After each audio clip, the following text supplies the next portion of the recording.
extreme spiritual knowledge as well as total knowledges, justice, ত্যাগ, তিতিক্ষা আমাদের সমাজের সর্বস্তরে যে মুখ্যত সমাজকে চালাতে যে স্পিরিচুয়াল এবং মেটেরিয়াল নলেজের কম্বিনেশন দরকার হয় এবং তার যে কম্বিনেশনাল ফোর্স যেখানে যতটা ইমপ্লয়েড হওয়া দরকার সেই ইমপ্লিকেশন তথা সমাজের সর্বস্তরের মানুষের মধ্যে যে ন্যায় এবং তাদের যে রিপ্রেজেন্টেশন সমাজের ওপরের দিকে যেখান থেকে ডাইরেকশন আসে সেই অংশকে সুসংহত করা তথা নলেজ এবং নলেজের মধ্যে এক্সট্রিম নলেজ তার যে গুণ বা গুণাবলী তথা যে কোনো পরিস্থিতিতে নিজেকে শান্ত স্থির তথা নিরুদ্বেগ রাখার যে ক্ষমতা এবং ধৈর্যের পরাকাষ্ঠা তথা আমাদের শরীরের যে মেজর অর্গান তাদের যে ফাংশনারিজ তথা শরীরের যে কাঠামো সেই কাঠামোর যে মেজর শক্তি তথা যেই শক্তির ওপরই পুরো হাড় মাংস মজ্জা যেগুলো থাকে এই কাঠামোকে সুদৃঢ় করা তথা মেন্টাল অ্যালাইনমেন্টকে ঠিক করা তথা বহুবিধ জায়গা যা নিয়ে পূর্বে আলোচনা হয়েছে, আপনারাও সমস্ত কিছু জানেন। এই সমস্ত ক্ষমতাকে যে সুসংহতভাবে পরিচালিত করে অর্থাৎ তার যে অধিপতি তিনি হচ্ছেন গ্রহরাজ শনি, যে আগামী 3রা অক্টোবর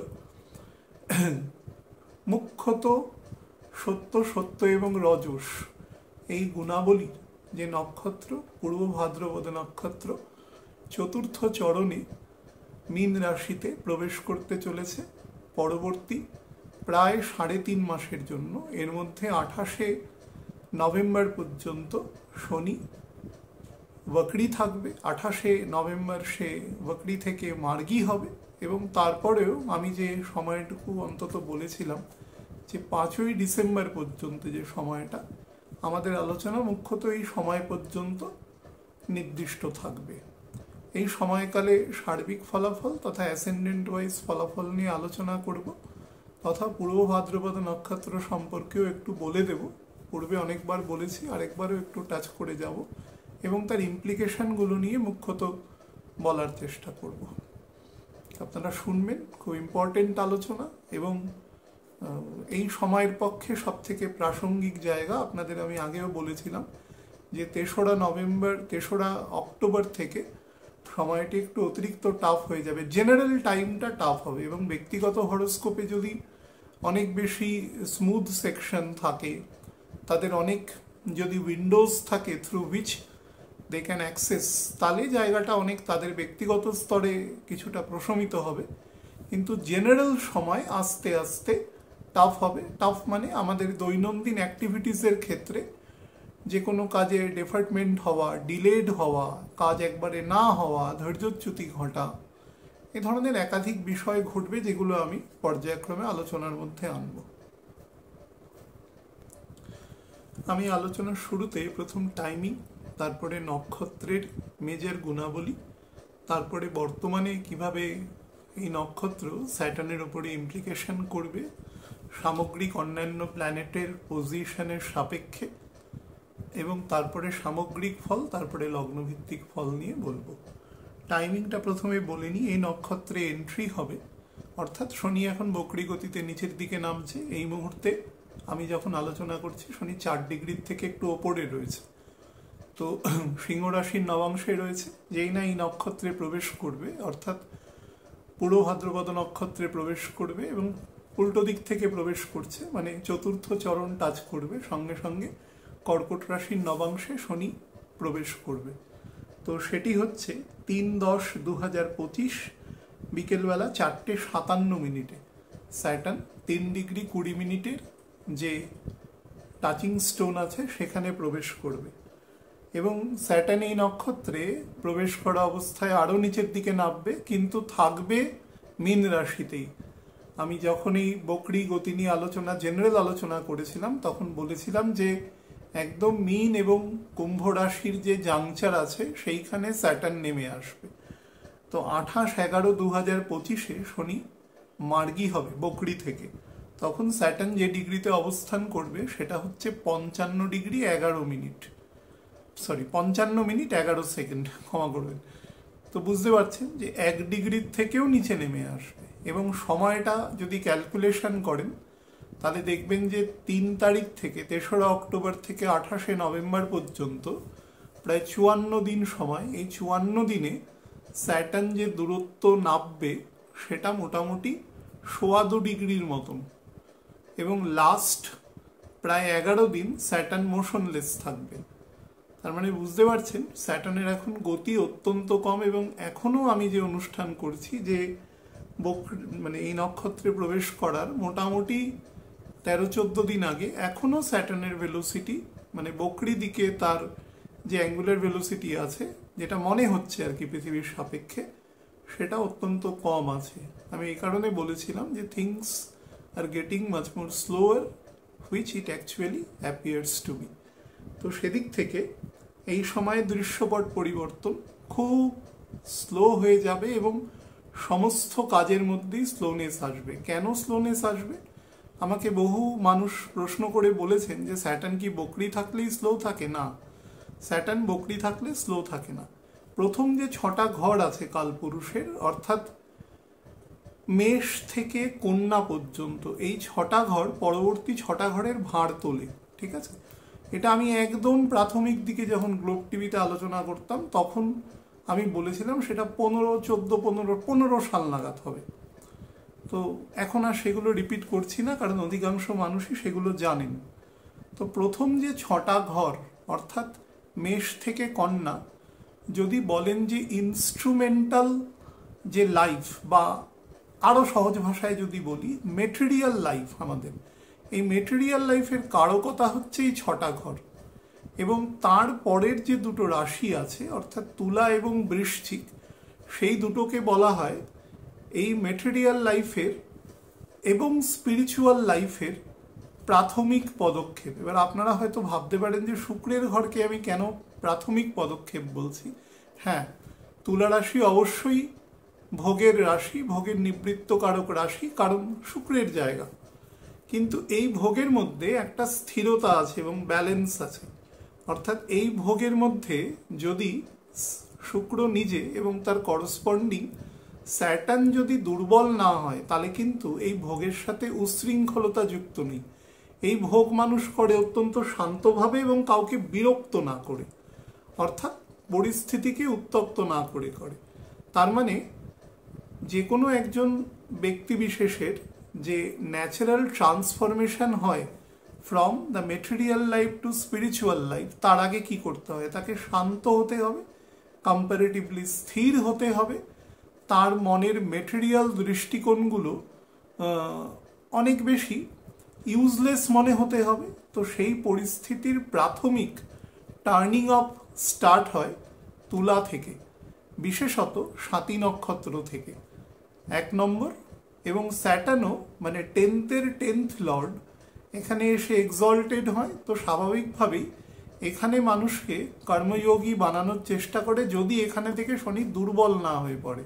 এখানে কিন্তু অনেকগুলো নবাংশ আছে দুর্বল হওয়ার মতন, বা প্ল্যানেট যদি তার বলগত দিক থেকে, তার গতিগত দিক থেকে, তার অন্যান্য প্ল্যানেটের সাপেক্ষে পজিশনগত দিক থেকেও যদি দুর্বল না হয়, আপনারা ভাবছেন হয়তো তুঙ্গ থাকলেই তুঙ্গ ফল দেয়, তা নয়, নিচ থাকলেও সেটা দেয় না, এটা ডিপেন্ড করে।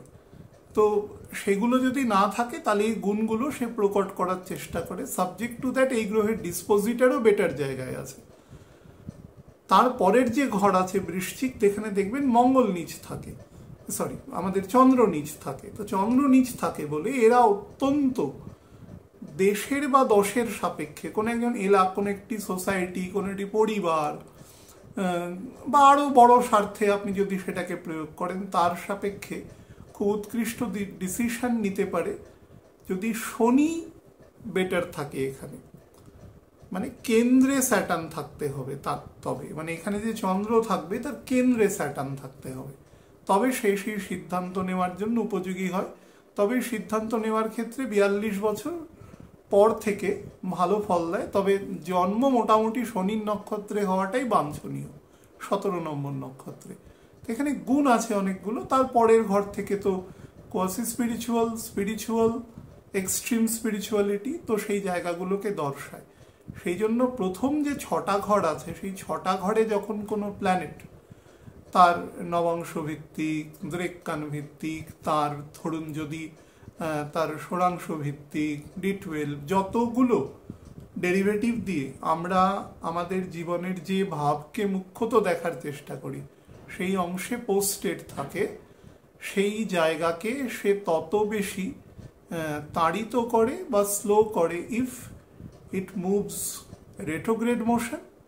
আর যদি ডিরেক্ট থাকে তবে সেই অংশকে পজিটিভ দিকে তাড়িত করে। তো স্যাটার্ন যেখানে বকরি হয়েছে সেটা কন্যার নবাংশ, সেখান থেকে সে চন্দ্রের নবাংশ পর্যন্ত যাবে, মানে কর্কট রাশিতে। তো এই 3টে ঘর সোললি মেটেরিয়াল ঘর এবং মানি ফ্লো এর ঘর। মিথুনও অলসো, বৃষও অলসো। তো তার ফলে আমাদের সোসাইটিতে যে ন্যাচারাল দৃশ্যপট এবং কনস্ট্রেইনস অফ মানি, ইট সাস্টেইনস। সেটা যিনি কোনো কাজকর্মের সাথে যুক্ত আছেন তার ক্ষেত্রেও এক্সপেন্ডিচার বা আনুষঙ্গিক খরচ বাড়িয়ে দিয়ে তার ক্ষেত্রে ডোয়ার্থ অফ মানি বা যতটা তার ডিজায়ার আছে তার থেকে তাকে কম দেবে। আর যার ক্ষেত্রে মনে করুন এই মুহূর্তে জব সিকার আছেন বা ধরুন কোনো ব্যবসা সবে স্টার্ট করেছেন, কোনো স্টার্ট আপ কোম্পানিতে যুক্ত করেছেন, তাদের ক্ষেত্রে তো তার ইনিশিয়েশন লেভেলেই ব্যাপারটাকে সংকুচিত করে দেবে এবং অর্থকে প্রপারলি আসতে দেবে না। তার মানে মেটেরিয়াল গ্রোথকে সে আটকাবে এই সময়, এটাই তার কাজ। এবার এটা ডিপেন্ড করে যে তার হরোস্কোপ কতটা এই ম্যাটারটিকে এড়িয়ে চলবার মতন ক্ষমতা তার বার্থ হরোস্কোপে রয়েছে। সেটা যদি তার থাকে তবে সিচুয়েশনকে সে কাটিয়ে চলতে পারবে।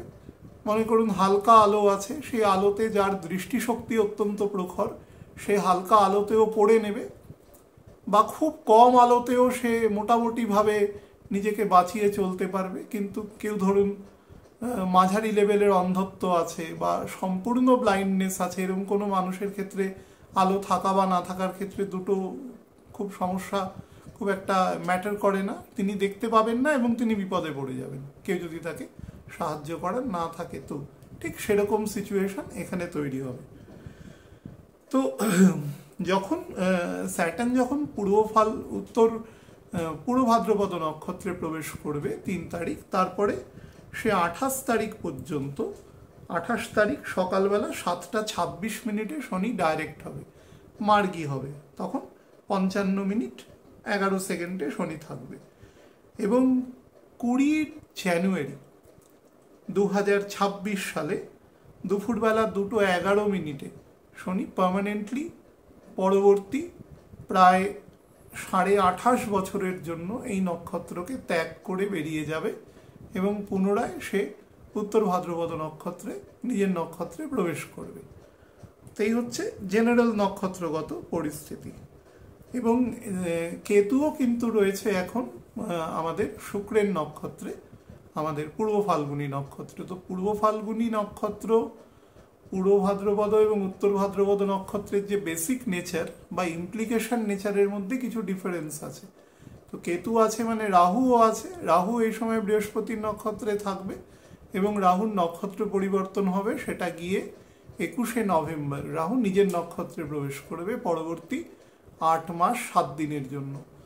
তো সেই আলোচনা তো পরবর্তীকালে হবে। কিন্তু প্রাথমিক ক্ষেত্রে শনি যখন বৃহস্পতির নক্ষত্রের শেষ চরণে প্রবেশ করছে তার বক্রী গতির দ্বারা, সেই সময় রাহু একদম এই নক্ষত্রেরই প্রথম চরণে অবস্থান করছে, সেটি মেষ রাশির নবাংশে, এবং সেখানে সে থাকবে 21শে নভেম্বর।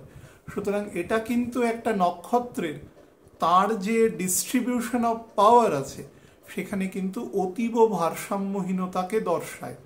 অর্থাৎ তার যে ক্ষমতা প্রদর্শনকারী, অর্থাৎ প্রত্যেকটি নক্ষত্র আমাদের এই মেটেরিয়াল ওয়ার্ল্ডকে মুখ্যত সৃজন পালনের সাথে কোনো না কোনোভাবে যুক্ত, প্ল্যানেটের সাথে ইন কোলাবোরেশন উইথ যুক্ত, এবং কোনো না কোনো দেব দেবী, কখনো পরম ভগবানের কোনো অংশরূপেও সে যুক্ত রয়েছে।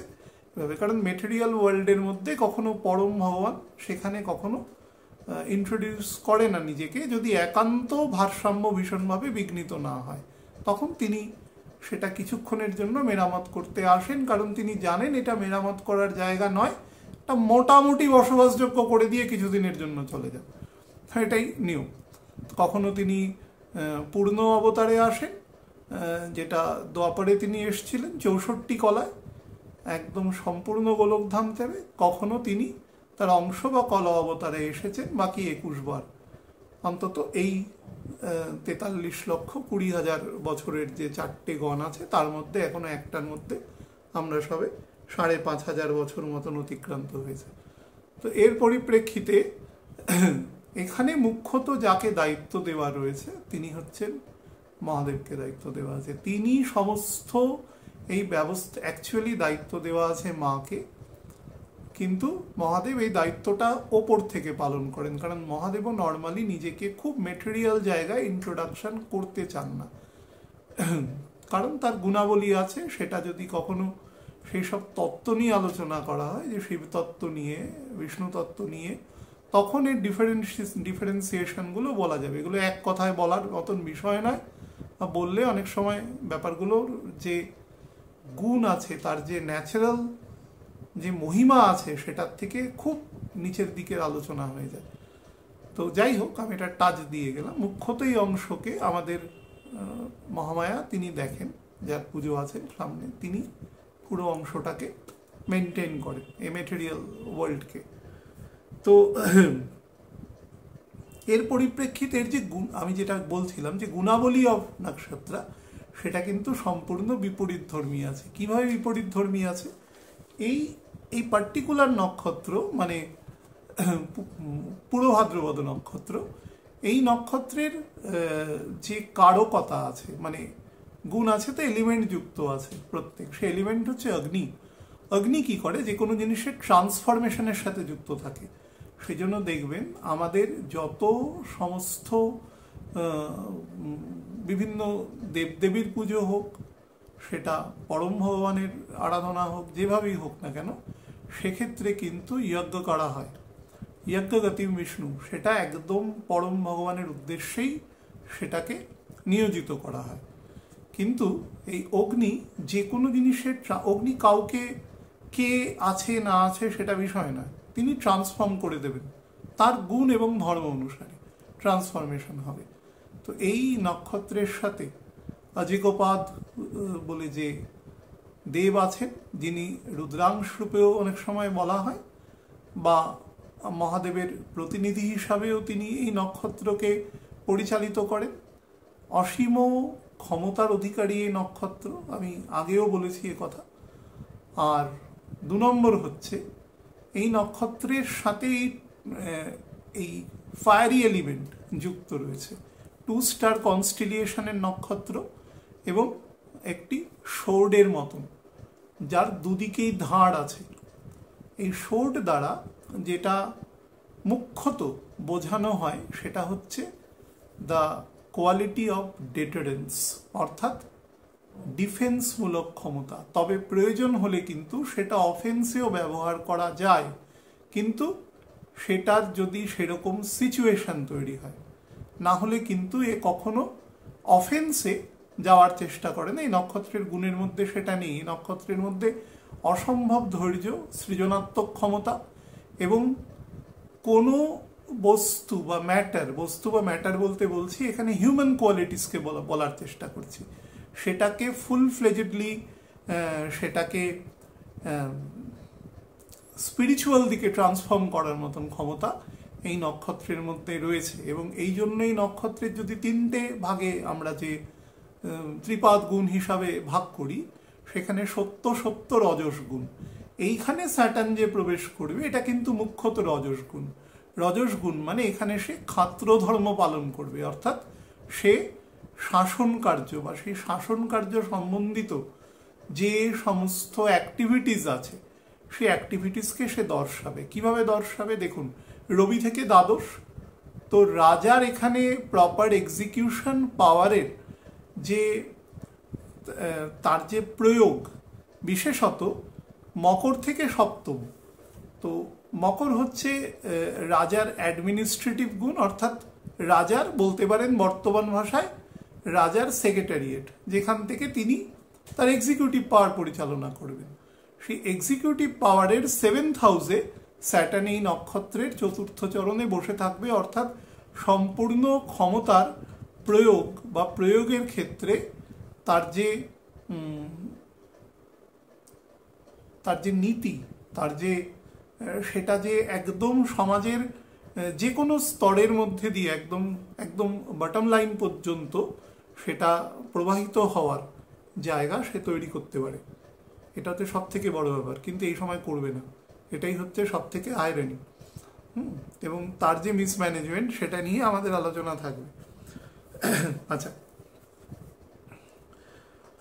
এই নক্ষত্রের বেসিক গুণ হচ্ছে donation, philanthropic character, charitable works, সাধারণ মানুষকে সবসময় ওয়েলফেয়ারের জন্য ব্যবহার। বুঝতেই পারছেন, সত্য রজস, অর্থাৎ সম্পূর্ণ সাত্ত্বিক গুণের গুণাবলীকে কেউ যদি নিয়ে কাউকে যদি রজগুণের কাজ করতে বসানো হয়, তখন প্রকৃতি কিভাবে কাজ করে। মনে করুন ভগবান ত্রেতা যুগে সে রজগুণের কাজ করেছিলেন, তো তার রজগুণের প্রকৃতি কি ছিল? আমরা অনেক সময় ব্যবহার করি না যে রামরাজ্য বলাতে, এটার দ্বারা কি বোঝানো হয়?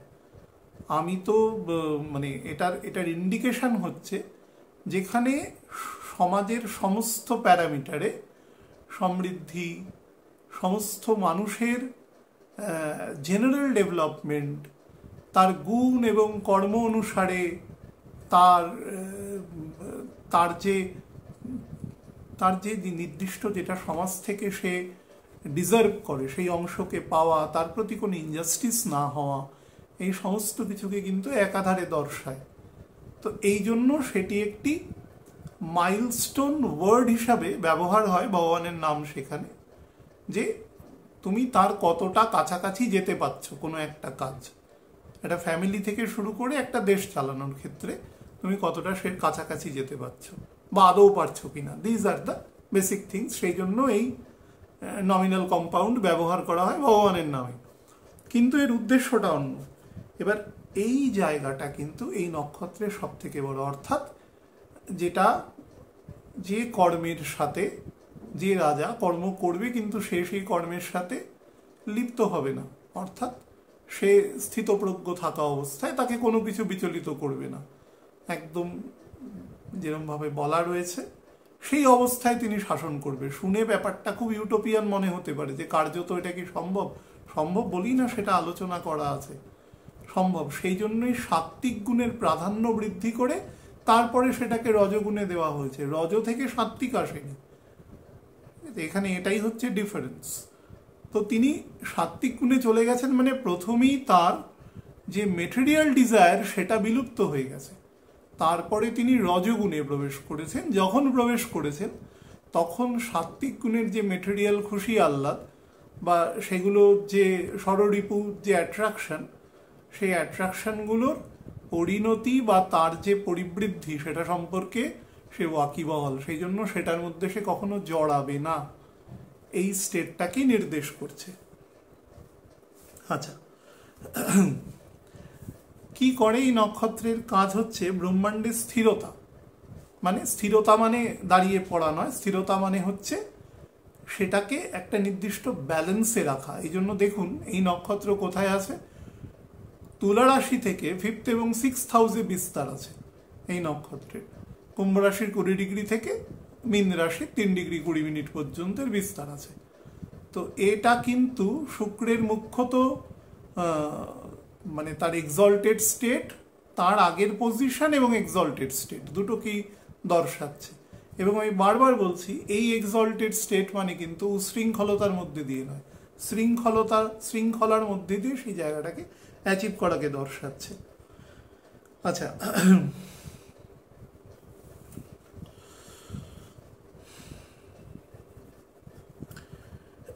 এখানে অন্য এক দেবতার ইন্ট্রোডাকশন আছে, তিনি হচ্ছেন রোহিত।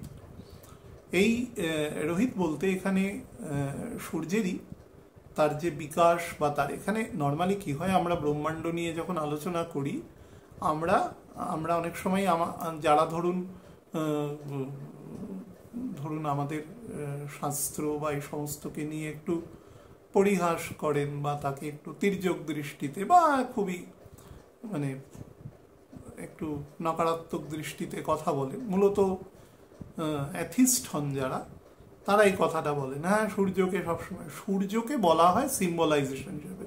এখন আমাকে যদি এখান থেকে মনে করুন 3000 আলোকবর্ষ দূরে একটি নক্ষত্রের কথা বলা হয় যেখানে একটি নক্ষত্র পরিবার আছে, আমার তো রিচ নেই সেই পর্যন্ত, বা এখনো পর্যন্ত নাসাও যে টেলিস্কোপ দিয়ে দেখা হয় বা যতদূর পর্যন্ত যান পাঠিয়েছে সেই যানও পৃথিবীতে ফিরে আসতে, মানে সৌরজগতের মধ্যেই পৃথিবীতে ফিরে আসতে একটা মানুষের জীবদ্দশার মধ্যে সম্ভব নয়। আমরা এখনো এতটাও ডেভেলপড হয়ে পারিনি, আমাদের যা বিস্তার আছে। অন্তত এই 1 লক্ষ আকাশবর্ষ আলোকবর্ষ এর ডাইমেনশন দেওয়া আছে চারদিক থেকে, তো তার মধ্যে একটা ছোট্ট পরিবারে আমরা বসবাস করি, সৌরজগৎ। তো সেখান থেকেও সূর্য থেকে পৃথিবীতে আলো আসতে সময় লাগে প্রায় 500 সেকেন্ড। তো সেই হিসাবেও 15 কোটি কিলোমিটার অ্যাভারেজ দূরে সূর্য রয়েছে। তাহলে কত দূরে সূর্য রয়েছে? তো এবার আমি যদি একটা দূরের নক্ষত্র সম্পর্কে বলি, তো সেই নক্ষত্রের সম্পর্কে বোঝা বা তার পরিধি উপলব্ধি করা একটা সাধারণ মানুষের পক্ষে কখনো সম্ভব নয়।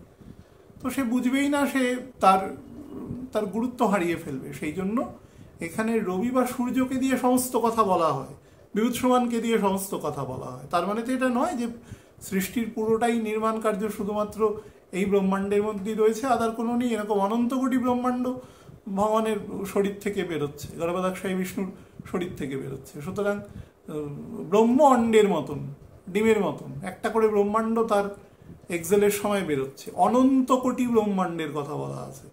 আমরা একটা ব্রহ্মাণ্ডেরই, একটা সৌরজগতেরই একটা সীমানার এদিক ওদিক যেতে পারছি না, আমাদের লিমিটেশন বোঝা উচিত। তো সেই হিসাবে আমরা যদি দূরের আলোচনা করি সেটা খুবই অপাঙ্ক্তেয় দেখাবে এবং সেটার কনক্লুসিভ স্টেটে আমরা পৌঁছাতে পারবো না। সেই জন্য সমস্ত ক্ষেত্রে সূর্যকে ধরে বলা হয়, যেহেতু ঘুম থেকে উঠেই আমরা পূর্ব দিকে আকাশে মেঘ না থাকলে দেখতে পাই আমরা সকালবেলা, সেই জন্য তাকে ইয়ারস্টিক ধরে কথা বলা হয় এক্ষেত্রে। তো এক্ষেত্রে বলা হচ্ছে যে সূর্য যেরকম তার সম্পূর্ণ আলো, ব্রহ্মাণ্ড বলতে এখানে সৌরমণ্ডলকে বোঝাচ্ছে, মানে এখানে ছোট করে সিনেমাটা গল্পটার কথা বলা হচ্ছে।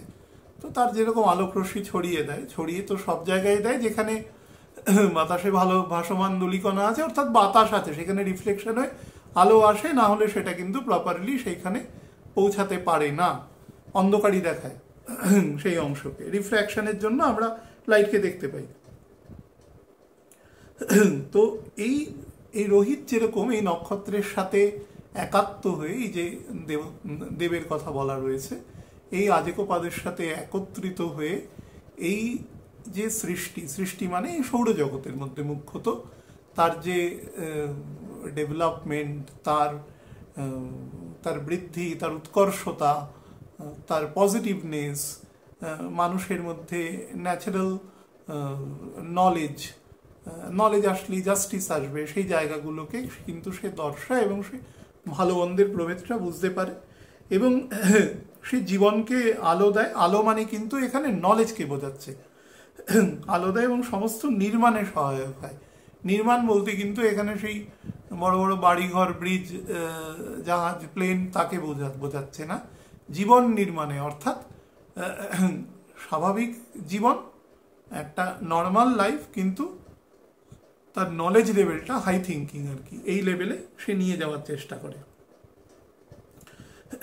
মহাদেবের প্রতিনিধি হিসাবে তিনি ব্রহ্মাণ্ডের, অর্থাৎ যে ম্যাটেরিয়াল কর্ম তিনি নির্বাহ করেন, একদম পরিপূর্ণভাবে নির্বাহ করেন, আমাদের যিনি মা দুর্গা, তিনি যে এই এক্সিকিউশন করেন। তো এখানে মহাদেব বলতে কিন্তু সঙ্গে সঙ্গেই দেবীও তার সাথে ইনক্লুডেড হয়ে যাচ্ছে, তিনি আলাদাভাবে কিছু নেই, অর্ধনারীশ্বর রূপেই তিনি রয়েছেন সর্বক্ষেত্রে, প্রকৃতি এবং পুরুষ একত্রিতভাবে রয়েছে। তো সেই হিসাবে ব্রহ্মাণ্ডের নির্মাণে যে সত্য রজগুণ তার যে প্রপার বিকাশ, অর্থাৎ আমরা এই সবকিছুর প্রতি সবকিছু এখানে আমাদের রাইট টু ইউজ দেওয়া আছে। আমরা পৃথিবীতে এসেছি, ব্যবহার করছি, এখানে রয়েছি, একটা সময় যাবে আমাদের এই দেহ আর কাজ করার মতো অবস্থায় থাকবে না। তো যখন সোল বুঝবে যে এখানে থাকার মতন আর অবস্থায় নেই, তখন সোল লিবারেট করে যাবে এবং বডিটা একটা ডেড ম্যাটার হয়ে যাবে। It becomes a body, not a living entity. তো এই ফেজটার পুরো নির্মাণ কার্যটা কিন্তু এই দুজন মিলে একত্রিতভাবে করে। এবং এই জীবনী শক্তি, গতিশীলতা, প্রকাশ, তার যে উচ্ছ্বসতা এবং মহাদেবের যে অ্যাকচুয়াল যে এনার্জি, এবং মুখ্যত আমরা মেটেরিয়ালি যে এনার্জিকে লাভ করতে পারি, স্পিরিচুয়াল লেভেলটা তো অনেক বড় সেক্টর, মেটেরিয়ালি সেই এনার্জিকে দিয়ে আমাদের সেই উত্তরণটা ঘটানো হয় এই দুজন মিলে। এখানে বৃহস্পতির ঘরে অবস্থান করছে এই নক্ষত্রের চতুর্থ চরণ। তো বৃহস্পতির মধ্যে কি থাকে? মেটেরিয়াল এবং স্পিরিচুয়াল দুটো গুণের কম্বিনেশন থাকে। বৃহস্পতি ন্যাচারাল 5th হাউস এবং 9th হাউসের কারক। তো 5th-এর 5th 9th, আবার 9th-এর 9th 5th। তো সেই হিসাবে বৃহস্পতি সবসময় আমাদের মানে প্রিডিসেসর, বর্তমান এবং ভবিষ্যৎ এই সবগুলোকেই একসাথে দেখায়। অর্থাৎ দাদু বা দাদামশাই, পিতা এবং বর্তমান প্রজন্ম, পরের প্রজন্ম, এদের সবাইকে শো করছে একসাথে। এই শো করার ক্ষেত্রে বৃহস্পতি কি করবে, যে এই শক্তির যে মেটেরিয়াল দিকটা রয়েছে, মেটেরিয়াল দিকটা জীবনে প্রচলিত মানে একে এক্সিকিউট করে নলেজকে প্রচুর পরিমাণে বৃদ্ধি করতে সাহায্য করে।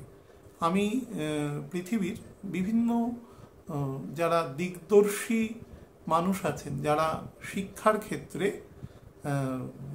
মানে যুগান্তকারী নীতি আমাদের পৃথিবীকে দিয়ে গেছেন, আমাদের সেই ব্রিটিশ ম্যাকলের প্রিন্সিপাল নয় যে এখানে সাম্রাজ্যবাদী প্রিন্সিপালের জন্য এখানে বানিয়ে দিয়ে চলে গেছেন, এরকম মানে একদম আনসিভিলাইজড ব্যাপার নয়, একদম আদর্শ শিক্ষা যেটাকে বলা হয়, যেটা আমাদের দেশের মহান মহান মানুষ করে গেছেন। এবং আমাদের রেনেসা যুগেও, বাংলাদেশের রেনেসা যুগেও অগণিত বিদ্বান মানুষ ছিলেন যারা কিন্তু এই গুণকে, আপনারা যদি তৎকালীন সময় বিভিন্ন কমিশন দেখেন, বর্তমানেও যে বিশ্ববিদ্যালয়ের যে পঠন পাঠন, যদিও হ্যাঁ সেটা ওই ম্যাকলের প্রিন্সিপালকে অ্যাভয়েড করা যায়নি, কারণ তিনি তো ওই কি বলবো, ওই বৃক্ষ রোপণ করে দিয়ে চলে গেছে। শিক্ষাটাকে কি করে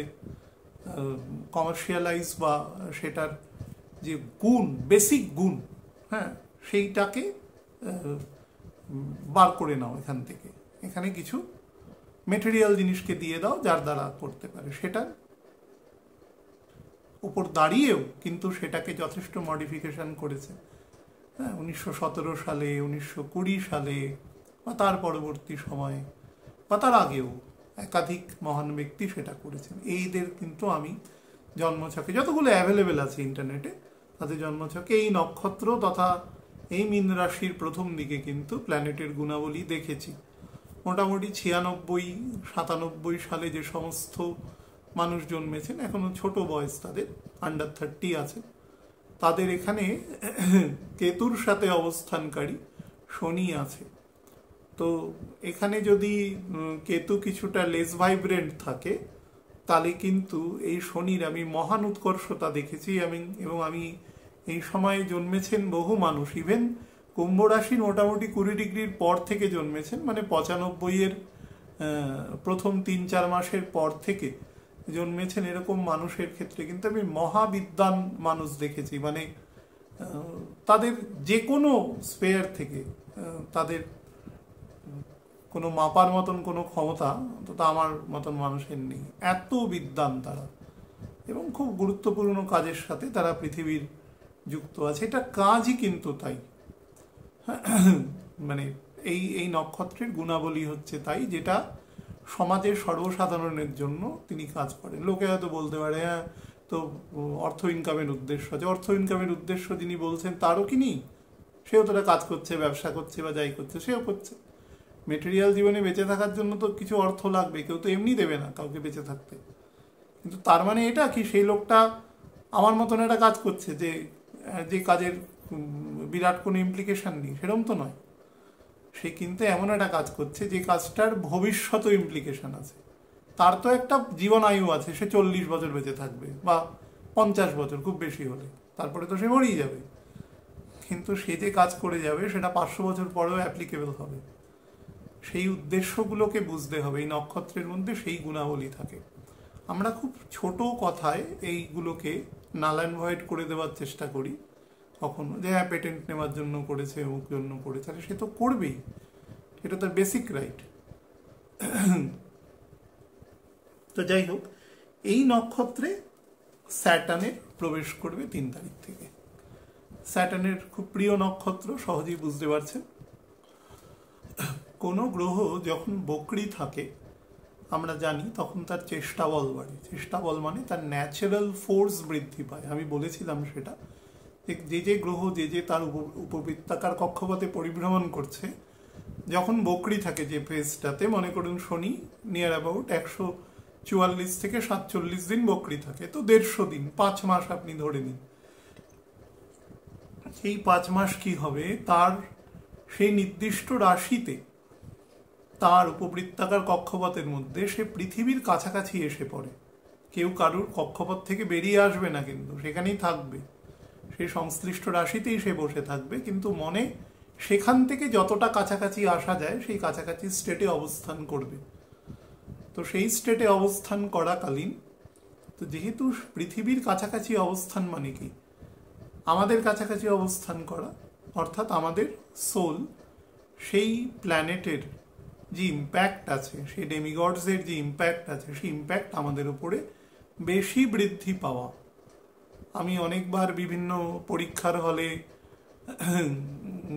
মানে সম্মানীয় শিক্ষক শিক্ষিকা যখন পরীক্ষা নিচ্ছেন বা গার্ডের কাজ করছেন সেইখানে এক্সামিনার হিসাবে, তো আমি বলেছি তিনি যখন কোনো ছাত্রছাত্রীর কাছে চলে যান, তো দেখবেন না নর্মালি একটা যে প্রতিক্রিয়া হয়, যে আপনার মধ্যে একটা অস্বস্তির কারকতা বৃদ্ধি পাবে, যে হয়তো স্যার বা ম্যাডাম কিছু দেখছেন খাতাতে, বা হয়তো আমার হয়তো কোনো অনিচ্ছাকৃত ভুল তিনি হয়তো ধরে ফেলতে পারেন। খুব কম সংখ্যক ছাত্রছাত্রী আছে যারা এই ম্যাটারটিকে ইগনোর করে কাজ করতে পারে। তো এই সিচুয়েশনটা হয় কারণ শক্তি কাছাকাছি চলে আসছে। টিচার ওখানে কি সোর্স অফ এনার্জি হিসাবে কাজ করছে ওই ঘরের মধ্যে, তার কথাই ওই ঘরে শেষ কথা। তিনি যদি কাউকে বলেন যে তুমি পরীক্ষা দিতে গিয়ে চিটিং করছো, তোমাকে এই পরীক্ষা থেকে ডিসকোয়ালিফাইড করা হচ্ছে, সুতরাং তার সিদ্ধান্ত সেখানে এক্সট্রিম সিদ্ধান্ত, কেউ সেখানে ইন্টারফেয়ার করতে পারবে না। তো সেই হিসাবে সেই এক্সট্রিম পাওয়ার যখন কাছে চলে আসছে, তখন সেই পাওয়ার কিন্তু অতিরিক্ত পাওয়ার জেনারেট করে সে নর্মাল কাজের যে অ্যাক্টিভিটিস সেটাকে ফাম্বল করে বা প্রভাবিত করে বলা যেতে পারে, অতিরিক্ত প্রভাবিত করে। এটাকেই বলা হয় চেষ্টা বল। এই চেষ্টা বল যখন শনি বকরি হয় বা যে কোনো প্ল্যানেট বকরি হয়, বেশি হয়। শনি যেহেতু সব থেকে ক্ষমতাশালী গ্রহ, ক্ষমতাশালী কিভাবে বিচার করা হয়, একটা ঘরে কে কতদিন থাকে তার উপরে। এখানে Rahu Ketu is not being included. সব থেকে বেশি দিন কে থাকে, চন্দ্র থাকে একটি ঘরে 56 ঘন্টা, আর শনি থাকে টেন্টেটিভলি 2.5 বছর। 2.5 বছর থাকে মানে সেই ঘরের প্রত্যেকটা সেকেন্ডের নুক অ্যান্ড কর্নার সম্পর্কে বা তার যে ভাব, একদম প্রত্যেকটা সেকেন্ডে তার যে ভাব, সেই ভাবকে সে প্রভাবিত করে বা তার সাথে একাত্ম হতে পারে স্যাটার্ন। কারণ সে শনে শনে যায়, স্লো যায়, সেই ভাবকে ড্র্যাগ করে করে নিয়ে যায়, তার ফলে সে লিপ্ত হয়ে যায় সেই ভাবের সাথে। সেই জন্য স্যাটার্নের প্রভাব বা স্যাটার্ন সম্পর্কে আমাদের এই সমাজে যে কাউকে হয়তো বলা হলো একটা ব্লু স্যাফায়ার পড়বে, না না এ পড়লে তো বিরাট ক্ষতি হয়ে যাবে, এই চিন্তাগুলো এখান থেকে এসছে। যদি অধিকাংশ চিন্তার এর কোনো কিন্তু সারবত্তা নেই, এগুলো রিউমার এক ধরনের। তো যাই হোক, স্যাটার্ন হচ্ছে সর্বাধিক সাত্ত্বিক গ্রহ, সে কখনো কারোর ক্ষতি করবে না যদি উল্টো দিক থেকে কোনো গন্ডগোলের কাজ না হয়। তো এই শনি যখন বক্রী স্তরে এই নক্ষত্রে প্রবেশ করা মাত্র এই নক্ষত্রের যে গুণাবলী, এই গুণাবলীকে ভীষণভাবে অ্যাপ্লিকেশন করার চেষ্টা করবে। কারণ প্রথমেই বললাম তার পৃথিবী থেকে কাছাকাছি অবস্থান, এবং কাছাকাছি অবস্থান আরও কেন, সে বক্রী স্টেটের একদম শেষের দিকে চলে আসছে। তার মানে সে এক্সট্রিম যতটা কাছে আসতে পারে তার কক্ষপথের মধ্যে, সেই এক্সট্রিম জোনটা হচ্ছে একদম নভেম্বর মাসে, ধরুন পুরো নভেম্বর মাসটা এবং ডিসেম্বর মাসের প্রথম 7-8 দিন। তো এই ফেজটাতে সে সব থেকে বেশি এই ফোর্সগুলোকে কাজে কনভার্ট করবার চেষ্টা করবে, প্রত্যেকের ভাব বা ছকের প্রকৃতি অনুসারে, তার স্যাটার্ন এবং বৃহস্পতির প্রকৃতি অনুসারে দেওয়ার চেষ্টা করবে।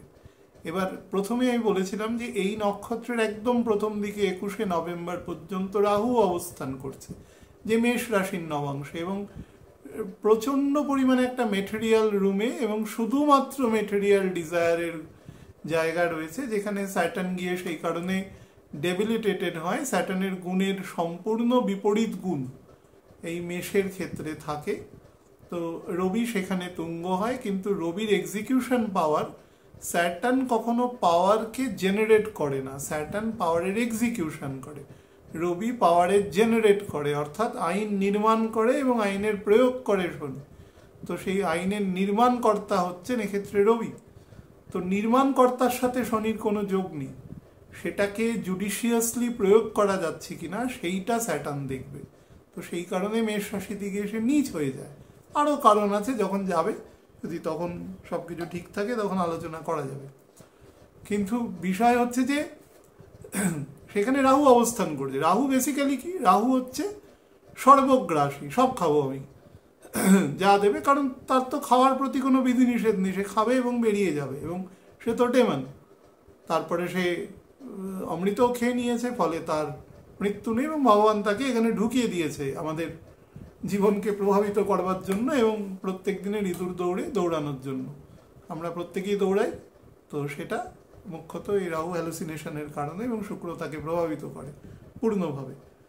তো এই যে পুরো আমাদের যে বিষয়বস্তুটা থাকে, বিষয়বস্তুর মধ্যে শনি কি করবে, গুণ প্রভাবিত করলে কি হবে, বর্তমান যে স্টেট আছে এবং শনির এই মুহূর্তে যে রূপান্তর গুণ আছে সেটা শনির নেই। আপনি দেখুন, স্যাটার্ন যখন ডিরেক্ট মোশনে থাকে তখন স্যাটার্ন মোটামুটি 20 ডিগ্রি মতন যায় একটা ডিরেক্ট মোশনে। মনে করুন 28শে নভেম্বর থেকে সামনের বছর ধরুন জুলাই মাসের 26-27 তারিখে গিয়ে শনি বক্রী হবে। এই সময় পর্যন্ত স্যাটার্ন কত দূর যাবে, 20 ডিগ্রি ক্রস করে যাবে, 20 ডিগ্রির থেকে সামান্য একটু দূরে যাবে, মানে মকর রাশির নবাংশে ঢুকে যাবে, কর্কট থেকে মকর। তার মানে পরবর্তী প্রায় 6.5-7 মাসে শনি 7টা নবাংশ চেঞ্জ করবে। এবার প্রথম দিকের 1.5 মাস খুব স্লো, বুঝতে পারছেন, জানুয়ারি মাসের 20 তারিখ অবধি লাগবে তার একটা নবাংশ চেঞ্জ করতে, শেষের দিকেরও 1 মাস খুব স্লো। তো মধ্যেখানের যে টাইমটা প্রায় ধরুন 4 মাস, এই 4 মাসেই কিন্তু অ্যাকচুয়ালি 5টা নবাংশ চেঞ্জ হবে। তার মানে এখানে দৃশ্যপট পরিবর্তন হবে খুব দ্রুত। কিন্তু এই সময় স্যাটার্ন যেটা আসবে সেখানে দৃশ্যপট পরিবর্তনের কোনো জায়গা নেই, অর্থাৎ পুরো বিষয়টি একটা জায়গায় স্ট্যাটিক হয়ে থাকবে। কিন্তু আমি যে গুণগুলো সম্পর্কে এতক্ষণ আলোচনা করেছি সেই গুণগুলো ডাইভার্সিফিকেশনের গুণ, সেই গুণের জন্য স্পেস লাগে, সেই স্পেস স্যাটার্ন এখন দিতে পারবে না। তার ফলে স্যাটার্নই এখানে সেই পজিটিভ কারকতা তৈরি করবার গুণ রয়েছে, আবার স্যাটার্নই সেটাকে তার বিস্তার যেহেতু নেই এখন, তার ফলে সেই গুণকে সে বিস্তৃত হতে সাহায্য করতে পারবে না। ফলে একই ধারে সে বিপরীতধর্মী ফল দেওয়ারও চেষ্টা করবে। সেই বিপরীতধর্মী ফল দেওয়ার কারণে সে যেটা করবে সেটা হচ্ছে ডিকটেটরশিপ।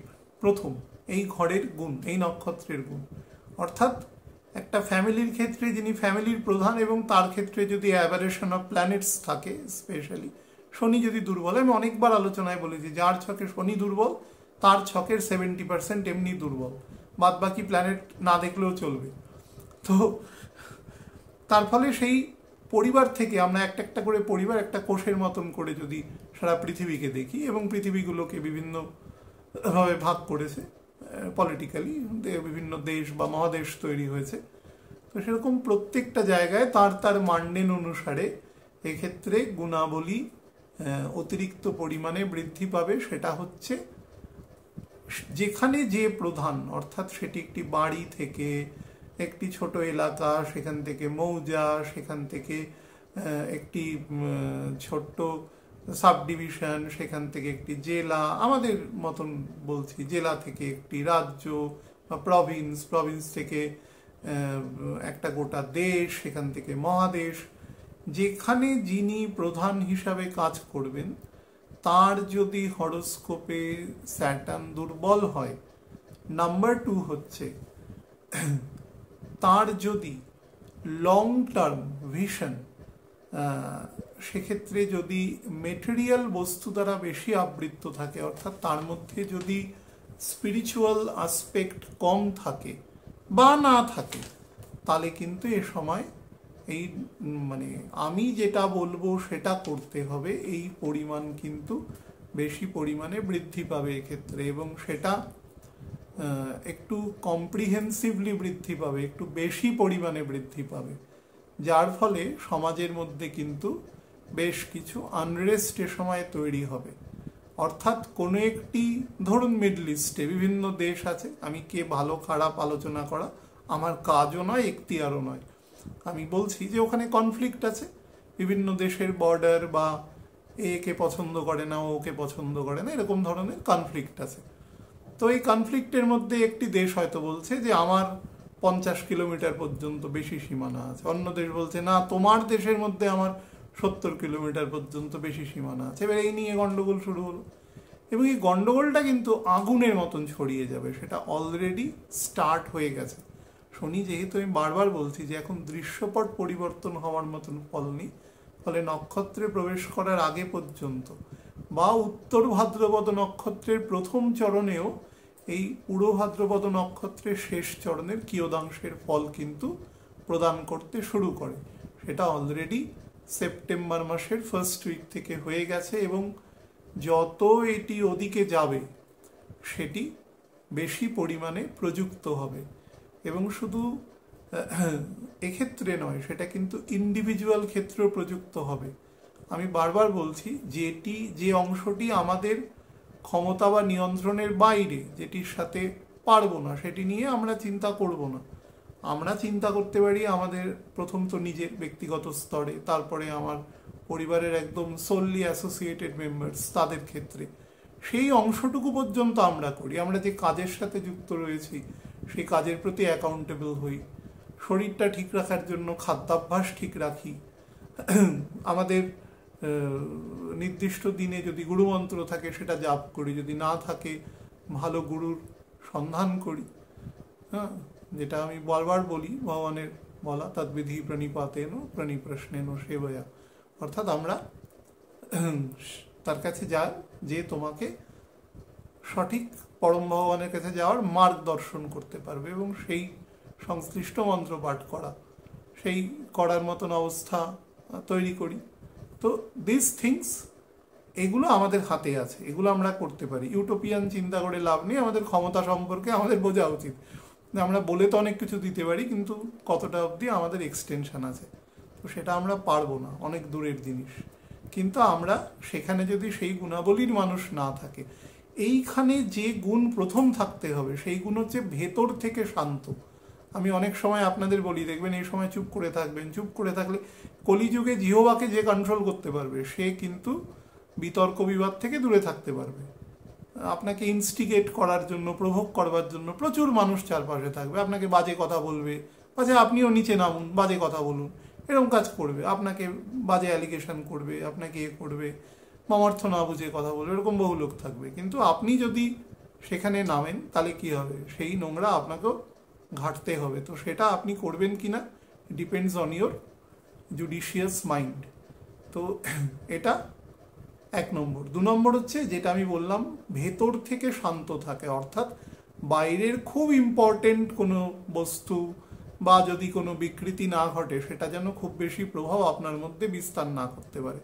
সাময়িক কোনো জিনিস, কোনো একটা কাজ একদিন দেরি হয়ে গেল, কোনো একটা টাকা পেতে হয়তো 7 দিন দেরি হলো, একান্ত যদি কোনো ইমার্জেন্সি যুক্ত না থাকে তার সাথে, তাহলে কিন্তু এত বেশি উদ্রেক প্রকাশ করার জায়গা নেই। জীবন চলে যাচ্ছে, সুস্থ মতো এই সময়টা চালিয়ে নিন।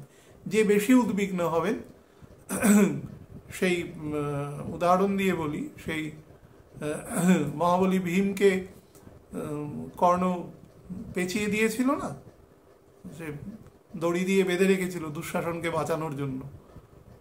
তো তখন ভগবান তাকে কি বলবেন, যে তুমি কার পুত্র সেটা স্মরণ করো এবং নিজেকে সংকুচিত করবার চেষ্টা করো, তো তোমাকে কেউ বাঁধতে পারবে না। তো খানিকক্ষণ পরে দেখা গেল যে সেই যে পাশ আছে সেটা আপনা থেকে চলে গেল, কারণ সে পবন পুত্র। তো সেই হিসাবে আমাদের সেই রকম জায়গাটা করতে হবে আর কি। ইন্টারনালি আমাদের সেই গুণ, আমাদের মধ্যে কিন্তু সেই গুণ আছে, কিন্তু ব্যাপারটা কি হয়, আমাদের ষড়রিপু এত বেশি জাগ্রত থাকে, কলিযুগে সেটা এত বেশি জাগ্রত হয়ে যায়। আপনি দেখবেন যে 70-75 বছরের মানুষ, 80 বছরের মানুষ, বিভিন্ন বিশ্বের খ্যাতমান মানুষ, তারাও দেখবেন যে এই মানে কোনো না কোনো সেই বয়সে গিয়ে মানুষের কি চাহিদা থাকতে পারে, সেটা হচ্ছে তার খ্যাতি অর্জন করা। করছে তো, একটি দেশের একজন প্রধান ডিস্টারবেন্স তৈরি করছে সারা পৃথিবীতে, তার ফলও তাকে ভোগ করতে হবে। যেরকম ডিস্টারবেন্স তৈরি করবে সেরকম ফল ভোগ করতে হবে, এটা কালগত নিয়ম। কারুর যদি জীবনের ওপরে খুব মহান ক্ষতি কেউ তৈরি করে, সেই ক্ষতি তাকে ভরপাই করতে হয়, এখানে বাউন্স ব্যাক হয় একেবারে। তো সেটারও হবে, কিন্তু সেটা কাল তার নির্দিষ্ট নিয়মে তাকে দেবে, তার জন্য কাউকে বেশি উদ্রেক প্রকাশ করতে হবে না। তার এই যে বয়সে গেছে, এই বয়সে তার কি দরকার আছে এসব উল্টোপাল্টা কাজ করার, কিন্তু করছে। এগুলো হচ্ছে স্পিরিচুয়াল ডাইরেকশন থেকে টোটালি ডিভয়েড হয়ে যাওয়া এবং অনলি মানি মাইন্ডেড একটা চিন্তা থেকে এগুলো আসে। মানি মাইন্ডেড থাকতে হবে, বেঁচে থাকতে গেলে তো পয়সা ছাড়া আমরা বাঁচতে পারবো না, ইউটোপিয়ান কথা বলে লাভ নেই, কিন্তু ওটাই মেন ফোকাস কিনা সেটা দেখতে হবে, এটা হচ্ছে মেন ব্যাপার।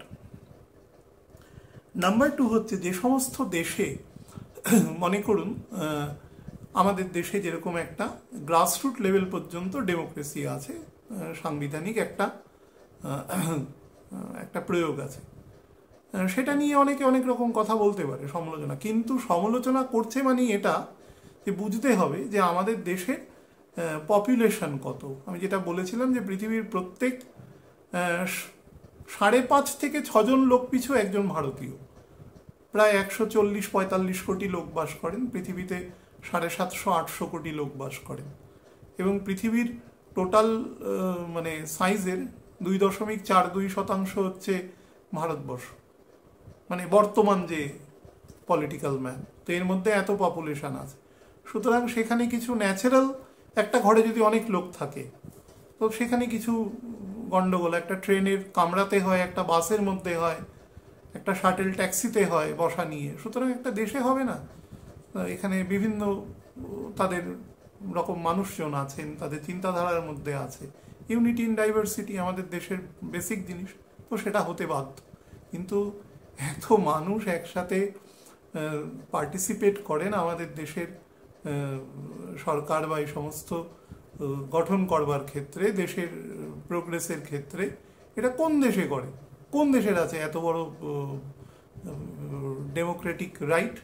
বললে হবে না, সমালোচনা করা খুব সোজা, দূর থেকে বসে বসে স্টেডিয়ামে বসে বিভিন্ন খেলোয়াড়ের খুদ ধরা খুব সোজা, সামনে নামিয়ে যখন পিচে নামিয়ে দেওয়া যাবে না, তখন বোঝা যাবে যে কে কত বড় ব্যাট করতে পারে বা বল করতে পারে। তো সেই জন্য এটা আমাদের বিশাল বড় ক্রেডিট, এবং সবথেকে বড় ক্রেডিট হচ্ছে আমাদের দেশে এই ব্যাপার নিয়ে সবাই সব রকমভাবে বলতে পারেন, তার মত প্রকাশের ক্ষমতা আমাদের সংবিধানই আমাদের দিয়েছে, এটি বিশাল বড় রাইট। তো কিন্তু সাবজেক্ট টু দ্যাট সেখানে কিছু কন্ডিশন আছে, সেগুলোকে মেনে চলতে হবে। সেগুলো চলে, কেউ যদি তার কিছু নেগেটিভ জিনিস নিয়ে বললো যে না এটা ঠিক মতো হচ্ছে না, এটাকে কারেকশন করা উচিত, তো সেটা কিন্তু হয়, তার বিভিন্ন রকম কাজকর্ম হয়। তো যাই হোক, কিন্তু পৃথিবীর এরকম অনেক দেশ আছে যেখানে কিন্তু এই ফ্রেমওয়ার্ক নেই, সেখানে ইউনিটারি গভর্নমেন্ট আছে, হ্যাঁ, যেখানে ধরুন so called presidential form of government আছে, বা সো কল্ড ডিক্টেটরশিপ আছে, বা এখনো ধরুন ডাইনেস্টিজ আছে, হ্যাঁ, সেখানে একটা প্রতিনিধিত্বমূলক রিপ্রেজেন্টেটিভ একটা গভর্নমেন্ট আছে, কিন্তু মাথায় একজন রাজা বা মহারাজা বসে আছে। এরকম পৃথিবীর বহু দেশে এখনো সেরকম তার তার রেসপেক্টিভ কনস্টিটিউশনাল ফ্রেমওয়ার্কের মধ্যে আছে। সেই সব দেশে কিন্তু এই সময় lot of turbulences may be seen. সেখানকার মানুষ কিন্তু তার মানে এটা দেখা যাবে তখনই যদি, আমি কিন্তু ওই সিস্টেমটা ভালো খারাপ তার সপক্ষে বলছি না, আমার সেটা বলার রাইট নেই, কিন্তু ওই সিস্টেমে যদি দেখা যায় যে সেখানে কোনো রকম নেগেটিভ কাজ হচ্ছে, অপারেশন হচ্ছে, মানুষ তার স্বাভাবিক জীবনযাপন থেকে ব্যাহত হচ্ছেন, তাহলে কিন্তু সেটা হওয়ার প্রবাবিলিটি রয়েছে সেখানে, এবং সেটা কিন্তু বেশ বড় রকম রূপ নিতে পারে। 3 নম্বর হচ্ছে যেটা প্রথমেই বললাম, যে বিভিন্ন দেশের মধ্যে যে এটা আমার জায়গা, ওটা তোমার নয়, ওটা তোমার জায়গা, বা পৃথিবীর অনেক দেশ আছে যেখানে কোনো একটা জায়গার উপরে 3টে দেশই বলছে আমার অধিকার আছে। যেরকম ধরুন আমি উদাহরণ দিয়ে বলছি, যেরকম চীন, রাশিয়া এবং জাপান, এই 3টে দেশের মধ্যেখানে জাপান সাগর আছে, তো এশিয়ার একদম পূর্ব দিকে। তো ওখানে এমন ছোটোখাটো দ্বীপ আছে, সেই দ্বীপের উপরে 3টে দেশই বলে আমার অধিকার আছে, এবং তারা কিন্তু পেট্রোলিংও করে, সেখান থেকে সৈন্য সামন্ত তাদের নেভি পেট্রোলিং করে। এরকম দেশ আছে। ফিলিপিন্সে সাউথ চায়না সিতে অনেক দ্বীপ আছে, যে দ্বীপের উপরে ফিলিপিন্সও বলে আমার জায়গা, আবার চীনও বলে আমার জায়গা, তো সেই নিয়েও গণ্ডগোল আছে। এবার আমি বলছি যে এই যে মানে জমি সংক্রান্ত যে বিবাদ, আমি কতবার বলেছিলাম যে বিবাদের মেন ক্ষেত্রবিন্দু কিন্তু জমি, এটা প্রথম মনে রাখবেন।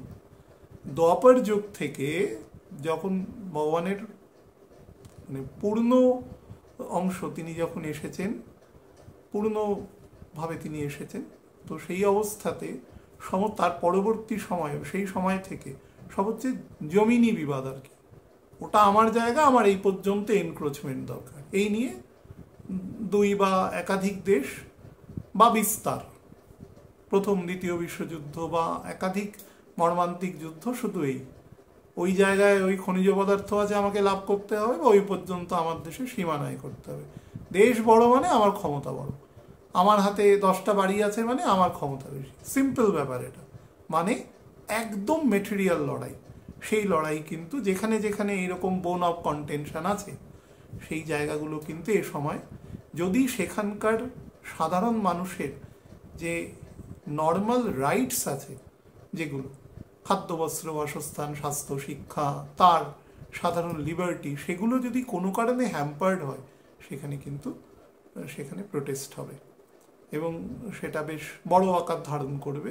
এবং কোন কোন সেকশনে বেশি হবে, ভারতবর্ষ যেখানে অবস্থান করছে, আমি যদি ভারতবর্ষের কে কেন্দ্র করে যদি বলি, তাহলে ফার ওয়েস্টে, অর্থাৎ আফ্রিকা, ইউরোপের একদম পূর্ব দিক থেকে, মানে ধরুন পূর্ব ইউরোপ থেকে যদি ধরেন, তাহলে সেটা আমাদের একদম ভারতের প্রায় লাগোয়া অংশ পর্যন্ত অ্যাক্টিভ থাকবে।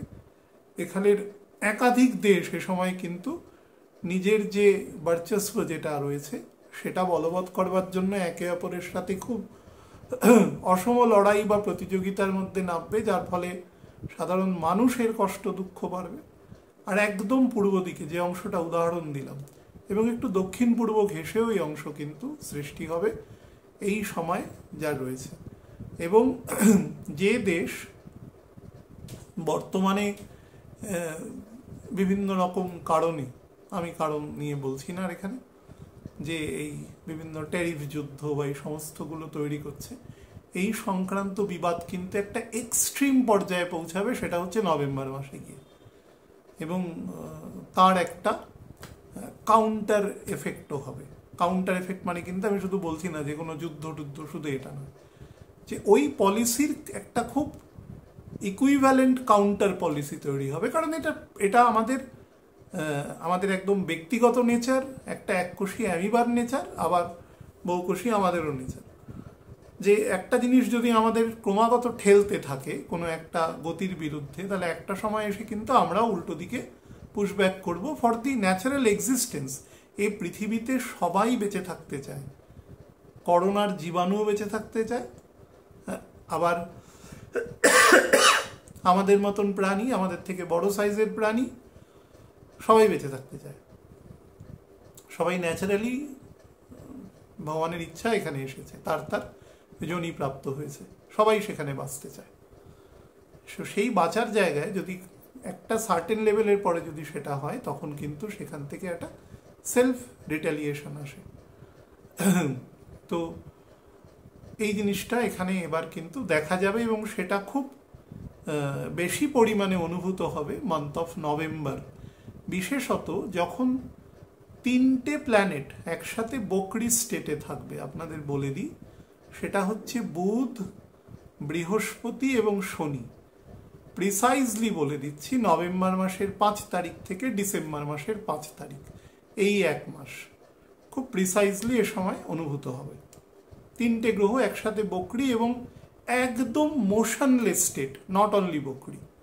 এরকম বুধ বৃশ্চিকের ঘরে ঢুকে সে বকরি হয়ে নেমে চলে আসবে একেবারে শেষের দিকে, এবং নভেম্বরের সম্ভবত 1 তারিখও বকরি হচ্ছে, এবং নভেম্বরের 20 বা 21 তারিখ অবধি ওর বক্র দশায় থাকবে। তো বুঝতে পারছেন, এই সময় বৃহস্পতিও বকরি হয়ে মোশনলেস স্টেটে থাকবে, শনিও মোশনলেস স্টেটে হয়ে যাবে। ফলে এই সময়টা খুব গন্ডগোলের থাকবে, এবং বৃশ্চিক রাশিতে মঙ্গল থাকবে। স্যাটার্ন থেকে অলমোস্ট 9th 10th কম্বিনেশনে থাকবে, এবং বৃহস্পতিও নিজের এক্সল্টেড স্টেটে এসে বকরি হয়ে যাবে। তো তার ফলে সে তার ফল প্রদানের ক্ষেত্রে বেশ কিছু জায়গায় কৃচ্ছ সাধন করবে।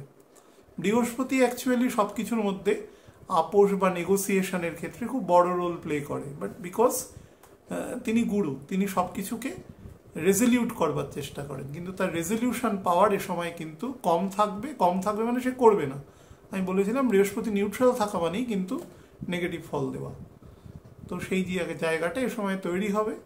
তা আমি এই কারণে আপনাদের প্রত্যেককে বলেছিলাম, এ সময় কিছু টাকা পয়সা, যারা ধরুন পুজো এ সময় ঠিক আছে, আনন্দ মজা এগুলো তো হবে, পুজো আর্চার সাথে যুক্তও থাকতে হবে, কিন্তু একটু পয়সা বাঁচিয়ে রাখবেন নভেম্বর এবং ডিসেম্বরের প্রথম 2 সপ্তাহের জন্য। তারপরে আবার দেখবেন will be getting normalized automatically. আর প্রাকৃতিক সমস্যা, এই নক্ষত্রের একটা সবথেকে বড় ব্যাপার আছে শান্ত। যে শান্ত বলতে কি, আমরা শুধু মনের দিক থেকে আমরা বললাম, সেটা আমাদের ব্যক্তিগত অভিব্যক্তি, কিন্তু প্রকৃতি যদি অশান্ত থাকে, মানে জন্ম মৃত্যু জরা ব্যাধি দুঃখ দোষানুদর্শনম, 7 রকম দুঃখ আছে। হ্যাঁ, জন্ম মৃত্যু জরা ব্যাধি, আধিআত্মিক, আধিভৌতিক এবং আধিদৈবিক, এই 7 রকম দুঃখ একেবারে পৃথিবীর সর্বশ্রেষ্ঠ ব্যক্তি থেকে একদম আমার মতন একেবারে অতি সাধারণ ব্যক্তি পর্যন্ত সবার উপর বর্তায়। যারা এই দুঃখালয় অশাশ্বতম অনিত্যম পৃথিবীতে অবস্থান করছে, সবার উপর বর্তায়। অন্যান্য প্রাণীরও, অন্যান্য যোনির প্রাণীর ওপরও বর্তায়। তাদের কনসেন্স লেভেল কম বলে, তারা সেই কনসেন্স কমের জন্য তারা হয়তো বুঝতে পারেন না। আমি হয়তো শব্দটা ব্যবহার করছি, হয়তো পারেন, আমি বুঝতে পারছি না, এটাও হতে পারে। তো তার ফলে কি হয়, এই সময় যদি আদি ভৌতিক বা আদি দৈবিক যে প্রকৃতি আছে, অর্থাৎ প্রাকৃতিক দুর্যোগ, এগুলো যদি ঠিকভাবে বেশিভাবে হয়, তাহলে আমাদের মনের মধ্যে যে শান্তি, যেটা আমরা পৃথিবীর বিভিন্ন রিপু দোষের থেকে তৈরি হওয়া, সেগুলোকে যদি করায়ত্ত করতেও পারি, নিজের মনকে ইন্টারনালি শান্ত করতেও পারি, আমাদের কিন্তু এক্সটার্নাল যে জায়গাগুলো বা পৃথিবীর বিভিন্ন জায়গায় লোভ লালসার জন্য যদি কোনো যুদ্ধ এগুলো যদি সংগঠিত হয়, যার হওয়ার যোগ আছে, তো সেগুলো যদি হয়, সেইগুলো কিন্তু আমাদের মনকে পুনরায় অশান্ত করবে। তার ফলে আমরা মাইন্ড ডিস্ট্রেসফুল একটা কন্ডিশনে কিন্তু থাকবো। সেটা আমরা আমাদের জীবন দিয়ে উপলব্ধি করবো। অ্যাস্ট্রোলজির সব থেকে গুরুত্বপূর্ণ বিষয় হচ্ছে জীবন দিয়ে উপলব্ধি করা। এবং এই সময় মানে আজকে আমি অনুষ্ঠান করছি 18 তারিখ, ঠিক আছে, সেপ্টেম্বর মাসে।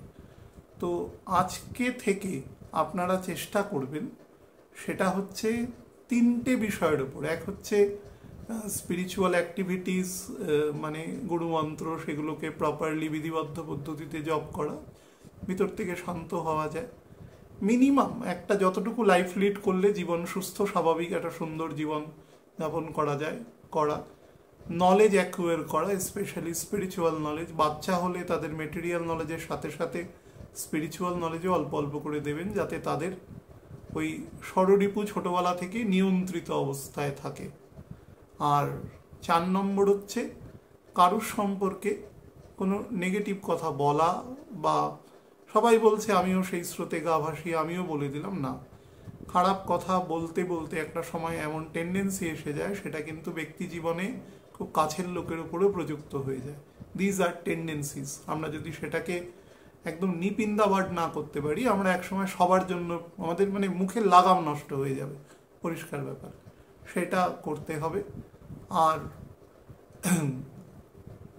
নিয়মিত ভগবানের কাছে প্রেয়ার করা, যাতে পরিস্থিতি একটা থাকে। বৃষ্টিপাত, প্রচণ্ড বৃষ্টিপাত আজকে 18 তারিখ পর থেকে কিন্তু প্রচণ্ড বৃষ্টিপাত শো করছে, এবং সেটা কিন্তু উইল বি পারপিট্রেটেড। এবং সেটা আমাকে জোন, আমি বলতে চাই না জোন, কিন্তু এই জোনেও সেটা কিন্তু দৃষ্ট হচ্ছে। উত্তর পূর্ব ভারতে তো দৃশ্য হচ্ছে, উত্তর ভারতে এবং পৃথিবীর সর্বত্র।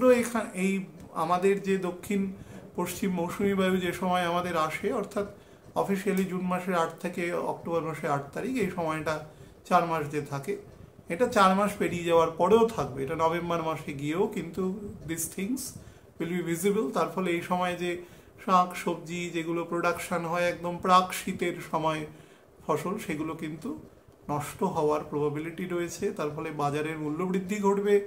জেনারেল জিনিসপত্রের কিন্তু সাপ্লাই ডিমান্ড চেইনে ক্ষতি হওয়ার জন্য কিন্তু দাম বাড়বে। জেনারেল দাম বাড়বে আমি সেটা বলছি না, সেরকম কিন্তু যোগ নেই। মানুষ তার রিসোর্সকে একটা জায়গা থেকে আরেকটা জায়গায় পৌঁছাতে পারবে না, সেখানে কিন্তু ইনকনভিনিয়েন্সেস তৈরি হবে প্রকৃতির রুষ্ঠতার জন্য। সেটা অধিকাংশটাই হবে জল ওপরে চলে আসবে।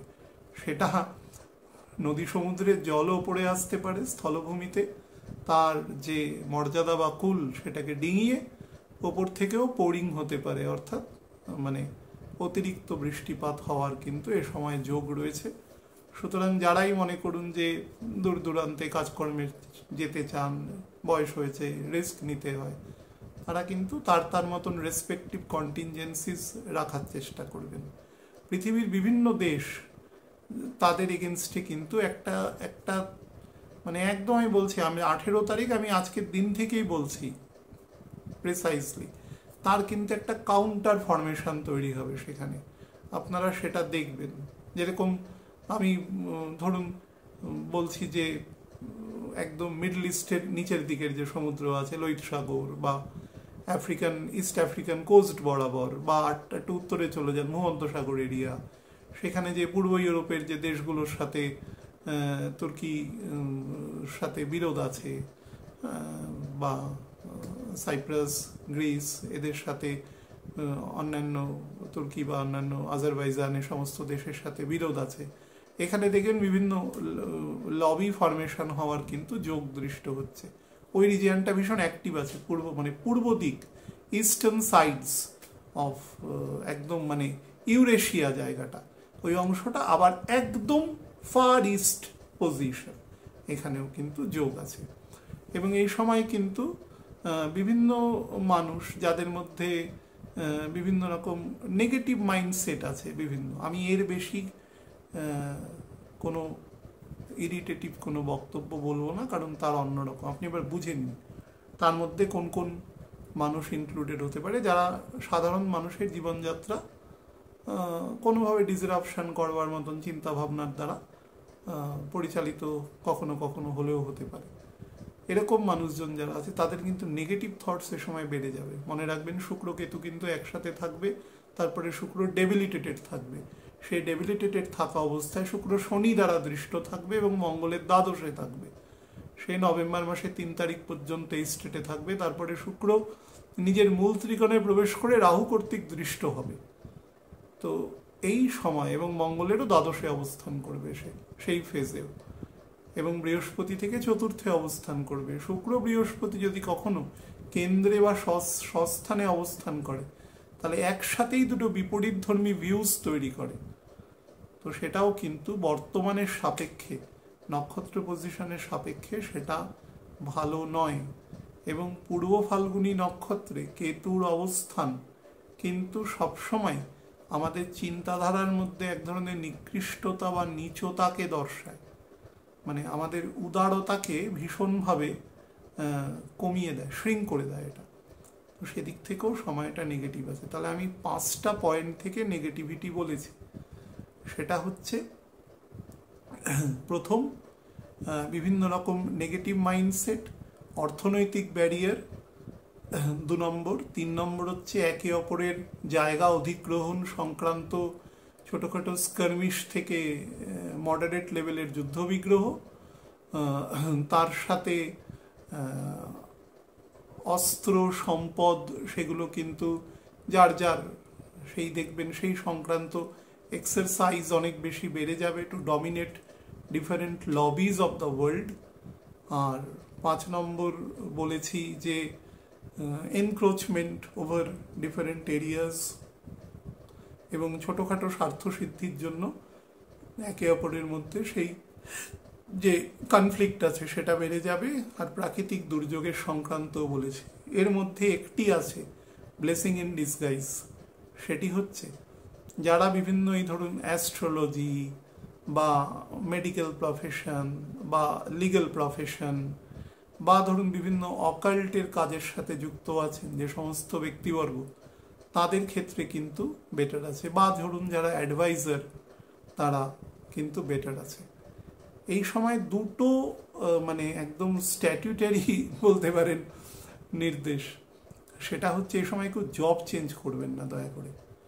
যে যেখানে রয়েছেন সে সেখানে থাকুন আজকে থেকে ডিসেম্বর মাসের ফার্স্ট উইক পর্যন্ত।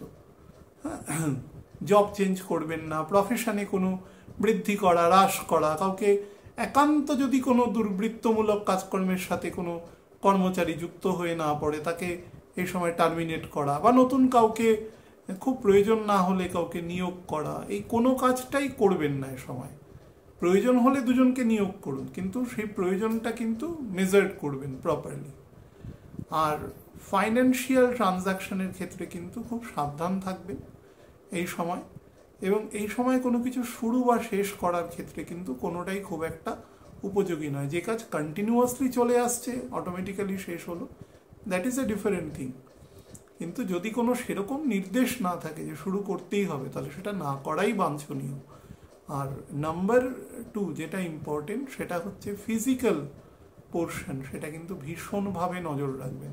ক্রনিক ডিজিজ যেগুলো রয়েছে শরীরের ক্ষেত্রে, একদম প্রিসাইজলি বলছি ক্রনিক ডিজিজ, মানে ক্রনিক ডিজিজ বলতে আমাদের ডাইজেস্টিভ পার্টের ডিজিজ, বা ধরুন হার্টের ডিজিজ, বা কিডনিজের ডিজিজ, এগুলো অর্থোপেডিক ডিজিজ, বা নার্ভাস সিস্টেমের ডিজিজ, বা আরও বহুবিধ হতে পারে, যেগুলো মেজর আমি সেগুলো চেষ্টা করলাম বলার, আরও কিছু আছে। বা ধরুন কারোর ক্ষেত্রে যদি কোনো ম্যালিগনেন্সি থাকে বা সেই সংক্রান্ত চিকিৎসা চলছে, কিডনি সংক্রান্ত চিকিৎসা চলছে, তারা কিন্তু একদম ডাক্তারবাবুর নির্দেশ টু দ্য লেটার্স ফলো করবার চেষ্টা করবেন, কোনো রকম যেন ল্যাকুনা এতে না থাকে। যদি ভেহিকেল চালান, এগুলো যারা চালাবেনই, কিছু তো মানুষ আছেন, খুব সাবধানে, কোনো রকম কেউ জোরে চালিয়ে যাচ্ছে, ঠিক আছে একটু রেস্ট করি, দরকার নেই কিছু করার। এ সময় আপনি আপনার গন্তব্যস্থলে ঠিকমতো পৌঁছান, 10 মিনিট দেরি হলে অথরিটিকে বলবেন দেরি হয়েছে, রাস্তায় জ্যাম ছিল, এরপরে তিনি কি করবেন তার ব্যাপার, আপনি ওটাকে কিছু অতিরঞ্জিত করবার দরকার নেই। যারা এই সময় দীর্ঘদিন ধরে অসুস্থ আছেন, হসপিটালে এখনও হয়তো গত 1 মাস ধরে অ্যাডমিটেড রয়েছেন, এখনও হয়তো ডাক্তারবাবু বলছেন থাকতে হবে, নিজের কিছু অতিরিক্ত চিন্তাভাবনা দিয়ে তাকে ছাড়িয়ে নিয়ে আসলেন, যদি একমাত্র সেটা অন্য কোনো কজ না হয়, যে মারাত্মক ফাইন্যান্সিয়াল কনস্ট্রেন্টস আপনি আর টানতে পারছেন না কোনো, সেগুলো নিয়ে আমার কিছু বলার নেই, এগুলো তো খুবই দুর্ভাগ্যজনক পরিস্থিতি। কিন্তু সেরকম যদি কিছু না থাকে তাহলে উপযাজক হয়ে কোনো কাজ করবেন না। এই সময় সমস্ত কাজে ভাববাচ্চে করবার চেষ্টা করুন, অর্থাৎ আপনি থাকবেন না কিন্তু আপনি আছেন, এরকম একটা স্টেট নির্বাচন করে কাজ করবার চেষ্টা করুন। আর যিনি গুরু আছেন, যিনি প্রধান আছেন, তিনি যেটা বলছেন সেটা টু দ্য লেটার্স ফলো করবার চেষ্টা করুন। সেটার প্রতি কোনো অতিরিক্ত বুদ্ধি অ্যাপ্লাই করা বা সেগুলো করবেন না, কারণ রাহু কিন্তু মানে মাইন্ডকে ডার্টি করবার ভীষণ চেষ্টা করে, তো সেদিক থেকে একটু সাবধান থাকবেন। আর যেগুলো বললাম যে মেডিকেল বা এই সমস্ত প্রফেশনের সাথে যুক্ত মানুষ যাদেরকে সেবা দেন, তারাও সেবা পেয়ে উপকৃত হবেন এবং নিজেদেরও নাম যশ খ্যাতি প্রতিপত্তি বৃদ্ধি পাবে। কিন্তু যে কাজই করবেন সেটা কিন্তু অত্যন্ত সেবামূলক মানসিকতায়। মনে রাখবেন, শনি কিন্তু একদম স্ট্যাটিক ফোর্সফুলি একটা জায়গায় বিম করে থাকবে তার দৃষ্টি, শুধু তার নক্ষত্রটা পরিবর্তন হতে হবে বা এখন অলমোস্ট হওয়ার জায়গায় চলে এসছে, 16-17 দিন দূরে আছে। তো সেটা বিরাট কিছু না, 1 ডিগ্রি মতন, 1 ডিগ্রিরও কম নিচে নামবে এই সময়ের মধ্যে। তো এই জিনিসগুলোকে একটু খেয়াল রাখবেন, তাহলেই এই সময়টি কিন্তু বেরিয়ে যাবে। প্রাকৃতিক দুর্যোগের সময় ভূমিকম্প, ভূমিধস যেটা বললাম, জলোচ্ছ্বাস, সুনামি হওয়ার যোগ আমি একদম বছরের শুরু থেকে বলেছি সময় আছে। যারা চাষবাসের সাথে যুক্ত তারা মাঠে যাবেন খুব সাবধানে, কারণ এই সময় কিন্তু ভীষণ থান্ডারবোল্ট হওয়ার যোগ রয়েছে। খুব বুঝে শুনে কাজ করবেন।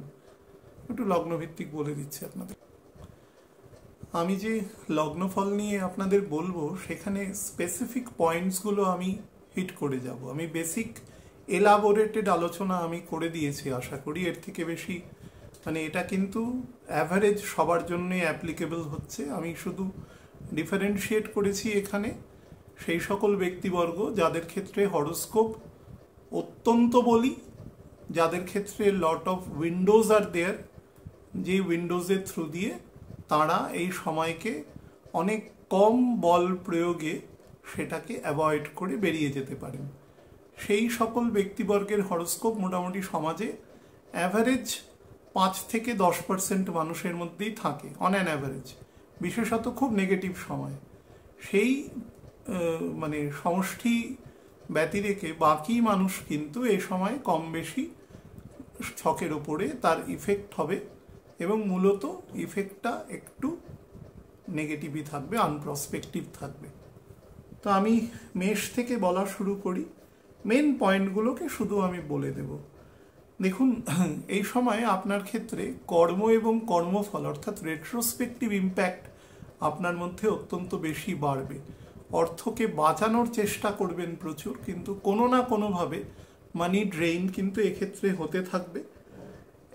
আপনি নিজের বক্তব্যের দ্বারা বা নিজের কর্মকাণ্ডের দ্বারা বেশ কিছু অপোনেন্ট, আমি এনিমি কথাটা বলবো না, বেশ কিছু অপোনেন্ট কিন্তু আপনি তৈরি করে নেবেন, যারা কিন্তু কিছুটা ছিদ্রান্বেষী হয়ে আপনাকে কিন্তু প্রতিঘাত করবার চেষ্টা করলেও করতে পারে। যদি খারাপ দশায় থাকেন তাহলে অবশ্যই করবে। শরীরের ক্ষেত্রে আপনি আপনার শরীরের নিম্নাংশের কোমর থেকে পা পর্যন্ত অর্থোপেডিক অংশ এবং পেটের দিকে প্যানক্রিয়াসের অংশ নজর দেখবেন। যারা কোনো ডিসিপ্লিন ফোর্সে চাকরি করেন তারা কিন্তু আগামী যে অন্তত ডিসেম্বরের 5 তারিখ পর্যন্ত কাজের জায়গায় নিজের যে অ্যাকাউন্টেবিলিটিসগুলো মেনটেন করতে হয় সেগুলো কিন্তু পূর্ণভাবে একদম হোল হার্টেডলি সেটা করবার চেষ্টা করবেন এবং কোনো ইনসাবঅর্ডিনেশনে ধারে কাজ দিয়েও যাবেন না। বৃষলগ্নের জাতক জাতিকাদের ক্ষেত্রে বলতে চাই সেটা হচ্ছে আপনি যে কাজের সাথে যুক্ত আছেন বা কাজের সাথে যুক্ত নেই, হুইচএভার, কাজ খোঁজাটাও একটা কাজের সাথে যুক্ত থাকা বা কোনো রকম ফিউচার প্ল্যানিং করা, সেটাও কর্মহীনভাবে কেউ থাকতে পারে না। নিঃশ্বাস তো নেয় ভগবান বলেছে, সুতরাং সেটাও কর্ম। সুতরাং যে অবস্থায় শরীরকে আমরা, এই সোলকে আমরা tactfully, materially, moreover spiritually preserve করার চেষ্টা করি, সেই কর্মকাণ্ডগুলো কে বৃহৎ না করে প্রিসাইজ করবার চেষ্টা করবেন, অর্থাৎ বেশি এক্সগ্যাগারেশন করবার দরকার নেই। ঠিক আছে, মানে অনেক কিছু হলেই আমার জীবনটা অনেক ভালো হতো, এই ধরনের ভৌত চিন্তা থেকে প্রথম বেরিয়ে এসে আপনার এই মুহূর্তে প্রিসাইজলি কি দরকার সেদিকে নজর দিন। আপনি কিন্তু ভেরি মাচ যদি খারাপ দশায় থাকেন বা ধরুন ভালো গ্রহের দশা প্রিম্যাচিওর এজে পাচ্ছেন বা ভালো গ্রহের দশায় খারাপ দশার অন্তর্দশা পাচ্ছেন, বা ধরুন খারাপ গ্রহের দশার সাথে ভালো গ্রহের দশার অন্তর্দশা পাচ্ছেন। মনে করুন আপনি শনির সাথে কেতু পাচ্ছেন, বা ধরুন আপনি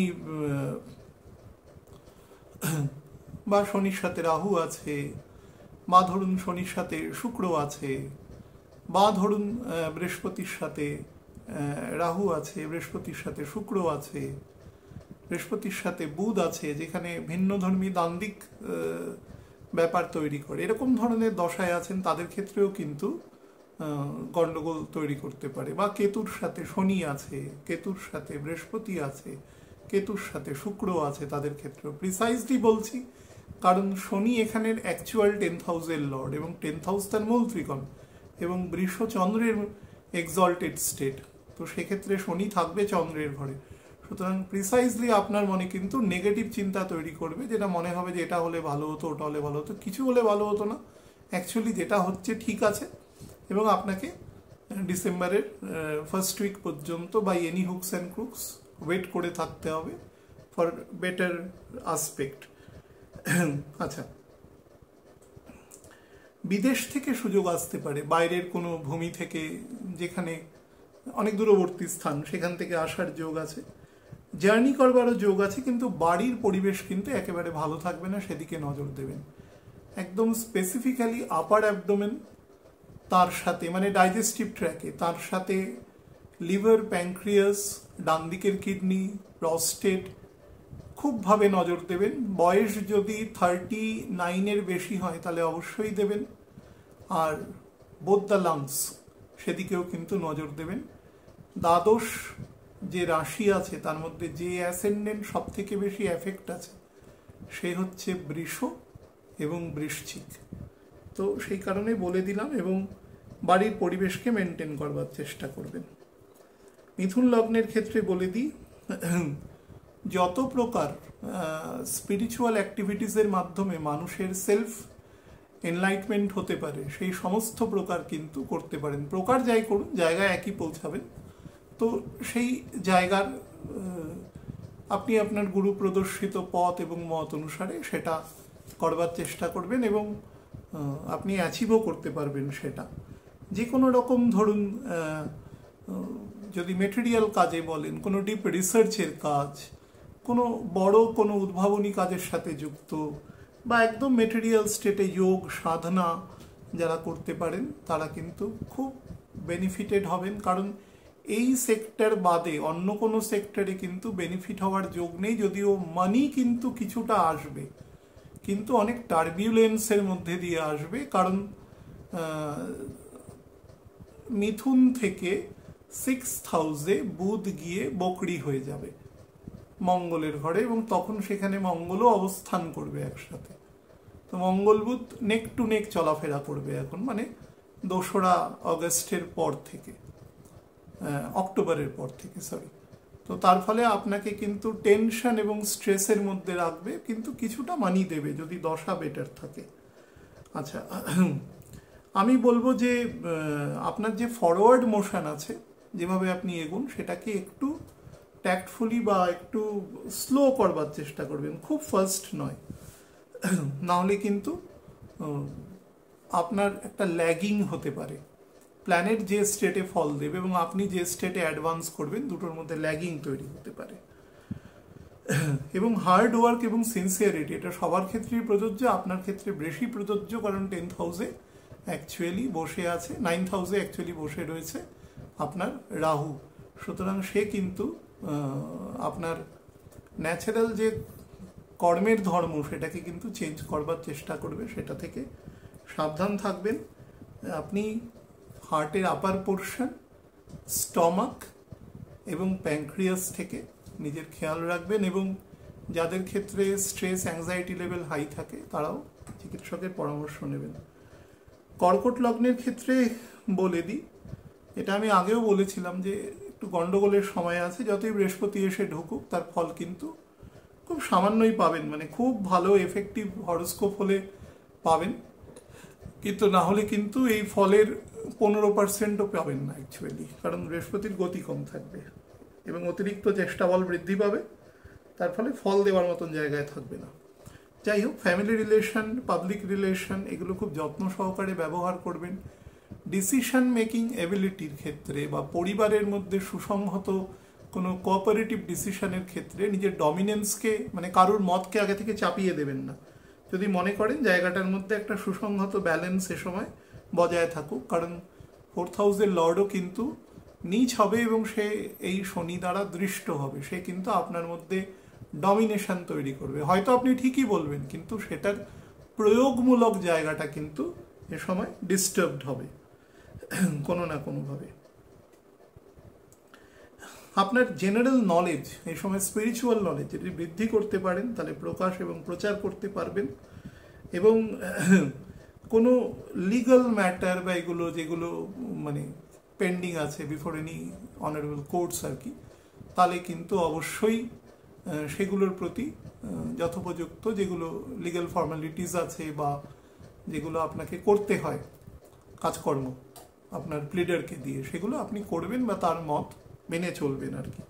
শরীরের ক্ষেত্রে ডান দিকের লাং এবং হার্টের ডান পোর্শন অর্থাৎ ডান অলিন্দ, ডান নিলয়, আর একদম লোয়ার ইন্টেস্টাইন এবং আপার কোলনের দিকে নজর রাখবেন।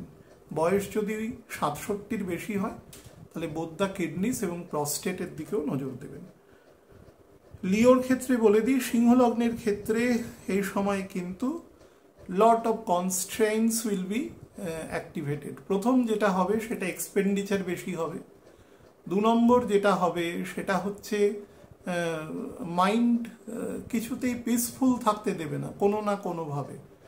এবং সব থেকে যেটা বড় ব্যাপার, আপনার জুডিশিয়াস মাইন্ড অ্যাপ্লিকেশন করতে যে কাজটা করতে 10 মিনিট লাগে সেটা 2 ঘন্টা লাগবে। অর্থাৎ ভীষণভাবে ডেফার্টমেন্ট কিন্তু এক্ষেত্রে তৈরি করবে এবং সেই সংক্রান্ত ইরিটেশন বা এক ধরনের ইমপেশেন্স মেন্টালিটিও কিন্তু এ সময় তৈরি হবে, সেটা থেকে সাবধান খুব বেশি।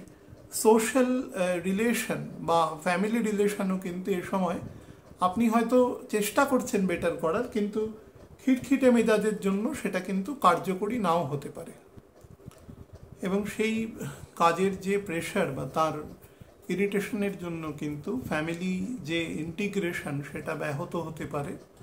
চেষ্টা করবেন, আপনার উপরে যে দায়িত্ব দেওয়া আছে, আপনার ক্ষমতা আপনাকে ডিটারমাইন করতে হবে না, অবশ্যই সেটা এনহ্যান্স করতে হবে লজিক্যাল ওয়েতে, কিন্তু ডিটারমিনেশন করবার দরকার নেই।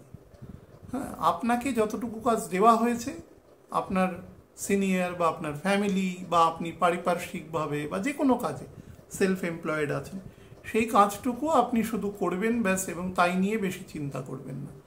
এবং ফাইন্যান্সিয়াল কনস্ট্রেইনস কিন্তু এ সময় খুব ব্যাপক পরিমাণে থাকবে, সেটা থেকেও সাবধান থাকবেন। টাকা পয়সা একদম আটকে যাবে, সেটা মানে পেমেন্টের দিক থেকেও রিসিভের দিক থেকেও, দুদিক থেকেই কিন্তু সেটা আটকাবে, সে ব্যাপারে একটু সচেতন থাকবেন। আর নাম্বার যেটা 4 যেটা বলার সেটা হচ্ছে প্রত্যেক মাসে যে প্রদোষ থাকে 2টি, সেই প্রদোষের দিন যদি কেউ বৈষ্ণব হয় তাহলে তো সেক্ষেত্রেও সে করতে পারে, কোনো অসুবিধা নেই। কিন্তু যদি সেটা মনে করুন যে তার কিছু নির্দিষ্ট বিধিবদ্ধ পদ্ধতি আছে, তাহলে যেটা করবেন সেটা হচ্ছে যদি মানে আমাদের পবিত্র গঙ্গাজল থাকে তার মধ্যে একটু কালো তিল দিয়ে মহাদেবকে দেবেন, মানে তাকে আশুতোষকে জল অর্ঘ্য করবেন। পঞ্চামৃত যদি দিতে পারেন তো ভালো, কিন্তু এটা মিনিমাম করবেন, কালো তিল দেবেন, ঠিক আছে, সেটা দিয়ে করবেন। সেটা এই সময় এই যে পিতৃপক্ষ এবং পরবর্তীকালে ধরুন আজকে তো শেষ হলো, মানে অটোমেটিক্যালি রবি আজকে কেতুকে ক্রস করলো, অ্যাকচুয়ালি হবে গ্রহণের দিন কিন্তু পরশু দিন, কিন্তু অফিসিয়ালি আজকে থেকে মানে প্ল্যানেট পজিশন থেকে মনে করুন পিতৃদেবী পক্ষের এটা হচ্ছে জাংচার স্টেট চলছে। এই স্টেটে যদি এই কাজটা করতে পারেন, প্রত্যেক মাসে 2টো করে পাবেন, একটি শুক্লপক্ষে একটি কৃষ্ণপক্ষে, সেটা আপনার পক্ষে বেনিফিশিয়াল হবে, করবেন। এবং যাদের ক্ষেত্রে লিভারের প্রবলেম আছে, হোমোরয়েডস জাতীয় সমস্যা রয়েছে, কনস্টিপেশনের প্রবলেম আছে, ব্লিড হয়, বিভিন্ন রকম খাবার হজম হতে অনেক সময় নেয়, পিত্তদোষ বেশি আছে, এগুলো কিন্তু এর সময় এনহ্যান্সড হবে। তো সেগুলোকে কন্ট্রোল করবার জন্য চিকিৎসকের পরামর্শ অবশ্যই নেবেন, এবং তার দেওয়া রুটিন খাদ্যের বাইরে খুব একটা বেশি খাবেন না, এবং স্ট্রেস এবং টেনশনকে মেনটেন করবেন। বিভিন্ন কাজে কিন্তু আপনি ছোটোখাটো বিষয় স্ট্রেসফুল হয়ে যাবেন এবং ওভার রিয়্যাক্ট করে ফেলবেন, সেটা থেকেও কিন্তু বিপত্তি তৈরি হওয়ার যোগ রয়েছে। যাদের ক্ষেত্রে হাইপার টেনশনের সমস্যা রয়েছে তারাও ওষুধপত্র নিয়মিত খাবেন আর কি। কন্যা লগ্নের ক্ষেত্রে বলে দিই, এই সময় কিন্তু বেশ কিছু কাজ, বেশ কিছু ইম্পর্টেন্ট কাজ যেগুলো আপনি হয়তো শুরু করবেন বলে মনস্থ করেছেন, সেগুলো হঠাৎ করে একটু আটকে যাবে, একটু স্ট্যাটিক হয়ে যাবে। আপনি হয়তো ভাবতে পারেন খুব নর্মাল একটা ব্যাপারে যে বৃহস্পতি আপনার 10th এবং 11th জাংচারে রয়েছে, বৃহস্পতির নক্ষত্রে রয়েছে, বৃহস্পতি আপনার 4th 7th লর্ড, তো সেক্ষেত্রে বেটার ফল দেবে। কিন্তু এই সময় বেটার ফল দেওয়ার মতন জায়গায় নেই, একদমই নেই। আপনি নিজের জীবন দিয়ে উপলব্ধি করে দেখবেন। উপরন্তু যেটা আছে সেটা হচ্ছে কাজগুলো আটকে যাবে। একান্ত যদি কোনো পারপাসিভ কোনো লোন না থাকে, ব্যবসা শুরু করবেন সেই সংক্রান্ত যদি না থাকে, তাহলে সেই লোনও কিন্তু আটকে যেতে পারে, এবং সেখান থেকে ইরিটেশন, বাকবিতণ্ডা, অ্যাগ্রেসিভ একটা অল্টারকেশন, এগুলো তৈরি হওয়ার কিন্তু প্রবাবিলিটি রয়েছে। চেষ্টা করবেন আপোষে কাজ করার, হ্যাঁ, বন্ধুত্ব রেখে কাজ করার, তাহলে কাজ অনেক স্মুথ হবে। যদি স্পাউসের সাথে একত্রিতভাবে কোনো কাজ করতে পারেন, সেটা আপনার জন্য অনেক মানে কোঅপারেশন দেবে আর কি। ইনলজের সাথে সম্পর্ক খারাপ হবে পুরুষ মহিলা নির্বিশেষে, এবং ইনলজ কোনো না কোনোভাবে আপনার কোনো লুফোলসের সময় বের করে আপনাকে কিন্তু কোনোভাবে বক্রোক্তি বা আপনার সেই ভাব যদি বেশি রকম অ্যাফেক্টেড হয়, তাহলে সেই ভাবের জন্য সেটা বেশি বাড়তে পারে। আপনি শুধু নন রিয়াক্টিভ থাকবেন। আমি প্রথমেই যেটা বলেছি, এই সময় যেই গুণটাকে অ্যাচিভ করতে পারবে সেই সময় কিন্তু 60% সমস্যা এমনি সে অ্যাচিভ করে বেরিয়ে যেতে পারবে। তো সেটা রাখবেন। সব কিছু মানে সব যত ক্লোজড ডোরস আছে সেগুলো আপনি হয়তো ভাবছেন যে খুলে দিলে বেটার হয় আমার সব কিছু, কিন্তু সব কিছুই হঠাৎ করে কোনো জুডিশিয়াস পারমিশন বা ধরুন কাউকে হরোস্কোপ না দেখে ইন্ডিভিজুয়াল দুম করে সেগুলো ওপেন করবেন না। জীবনের যত প্যারামিটার আছে, নাহলে কিন্তু বিপত্তি বেশি বাড়তে পারে, সেদিক থেকে সাবধান। লস এবং গেইন দুটো কিন্তু একই ফরমেশনে চলতে থাকবে, এবং খারাপ দশায় থাকলে লস বিশেষত সেটা হচ্ছে সম্পর্কের কিন্তু ক্ষতি হতে পারে এ সময়। কর্কটের ঘরে শনি নবাংশে থাকবে, রাহু থাকবে নবাংশে মেষের ঘরে। তো ন্যাচারালি এই সময় সম্পর্কের মধ্যে তিক্ততা, বা সবাই নেগেটিভ সাইডসকে প্রথম ফাইন্ড করবার চেষ্টা করবে, তার নেগেটিভ জায়গাটা বেশি অ্যাক্টিভেটেড হয়ে থাকবে। তো সেটা থেকে একটু সাবধান থাকবেন। অর্থোপেডিক সমস্যা, গাইনি সমস্যা এবং গলব্লাডারের সমস্যা থেকে সাবধান থাকবেন এবং চিকিৎসকের পরামর্শ নেবেন। তুলা লগ্নের জাতক জাতিকাদের ক্ষেত্রে বলে দিই, যে টাস্ক আপনি করবেন তার কিন্তু কিছুটা হবে, কিন্তু পুরোপুরি স্যাটিসফ্যাকশন দেবে না। আমি যখন অক্টোবর মাসের যে ন্যাচারাল যে লগ্নফল বলবো, যদিও সেটা আমি বারবার বলি সেটা অ্যাস্ট্রোলজির আলোচনার বাইরে, কারণ অ্যাসেন্ডেন্ট দেখে ছক দেখা যায় না, পুরোটা নয়, কিছুটাও দেখা যায় না। তো তবুও সেটা কনভেনশন, কিন্তু নেগেটিভ জায়গাটা বলার জন্য তো আমি আমার মতন করে বলবার চেষ্টা করি, তো সেই পরিপ্রেক্ষিতে একটু দয়া করে শুনবেন আর কি সেটা।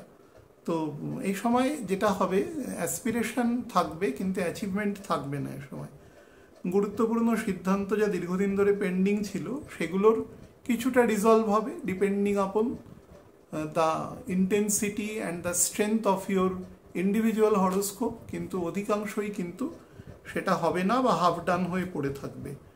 যারা বিভিন্ন আর্ট অ্যান্ড কালচারের ফিল্ডের সাথে যুক্ত আছেন, যারা বিভিন্ন এই সংক্রান্ত কাজ করছেন, সেটা কিন্তু সফটওয়্যার মেকিং বা ধরুন কোনো সফট হার্ডওয়্যার মেকিং বা হার্ডওয়্যার ইঞ্জিনিয়ারের ক্ষেত্রেও প্রযোজ্য, বা অন্যান্য যত আর্ট অ্যান্ড কালচারের ফিল্ড আছে, গান বাজনা, ছবি আঁকা, নাটক, থিয়েটার, রচনা, এলিউসিডেশন, সমস্ত কিছু, স্কাল্পচারিং, এই সমস্ত বিভাগের যে সমস্ত ব্যক্তিবর্গ আছেন তাদের হরোস্কোপে যদি এ সময় নেগেটিভ সাইন থাকে বা কোনো নেগেটিভ যোগ থাকে, যদি আপনি ছকগতভাবে জানেন, তাহলে অবশ্যই সাবধানে থাকবেন। তাহলে কিন্তু এটা মানে কি বলবো, বেশ ফ্যাটাল হতে পারে আপনার ক্ষেত্রে। হ্যাঁ, সুতরাং এমন কোনো কাজ, মানে আমি বলছি আজকে থেকেই এমন কোনো কাজ করবেন না যেটাতে রিস্ক টেকিং কাজ আছে।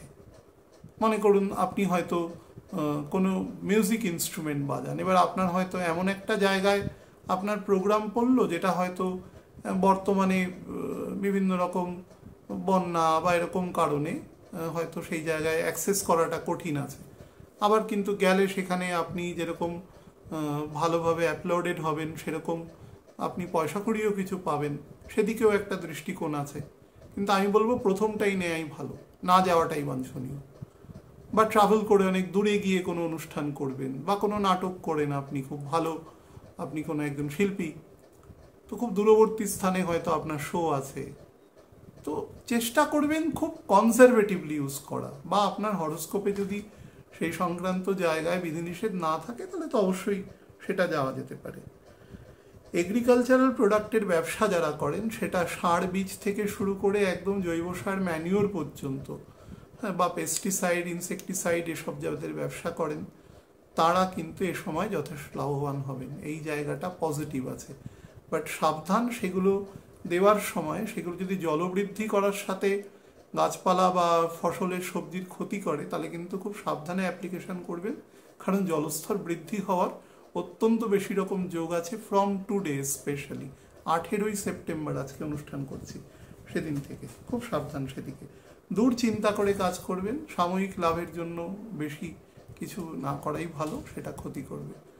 লিভারের জায়গা, ডান দিকের কিডনি এবং প্রস্টেট, আর কোমরে যাদের কোনো রকম পেইন আছে অর্থোপেডিক, বিশেষত ফিমেল হলে, বা বাঁ পায়ের দিকে সাইটিকা সংক্রান্ত সমস্যা যদি থাকে, চিকিৎসকের পরামর্শ নেবেন।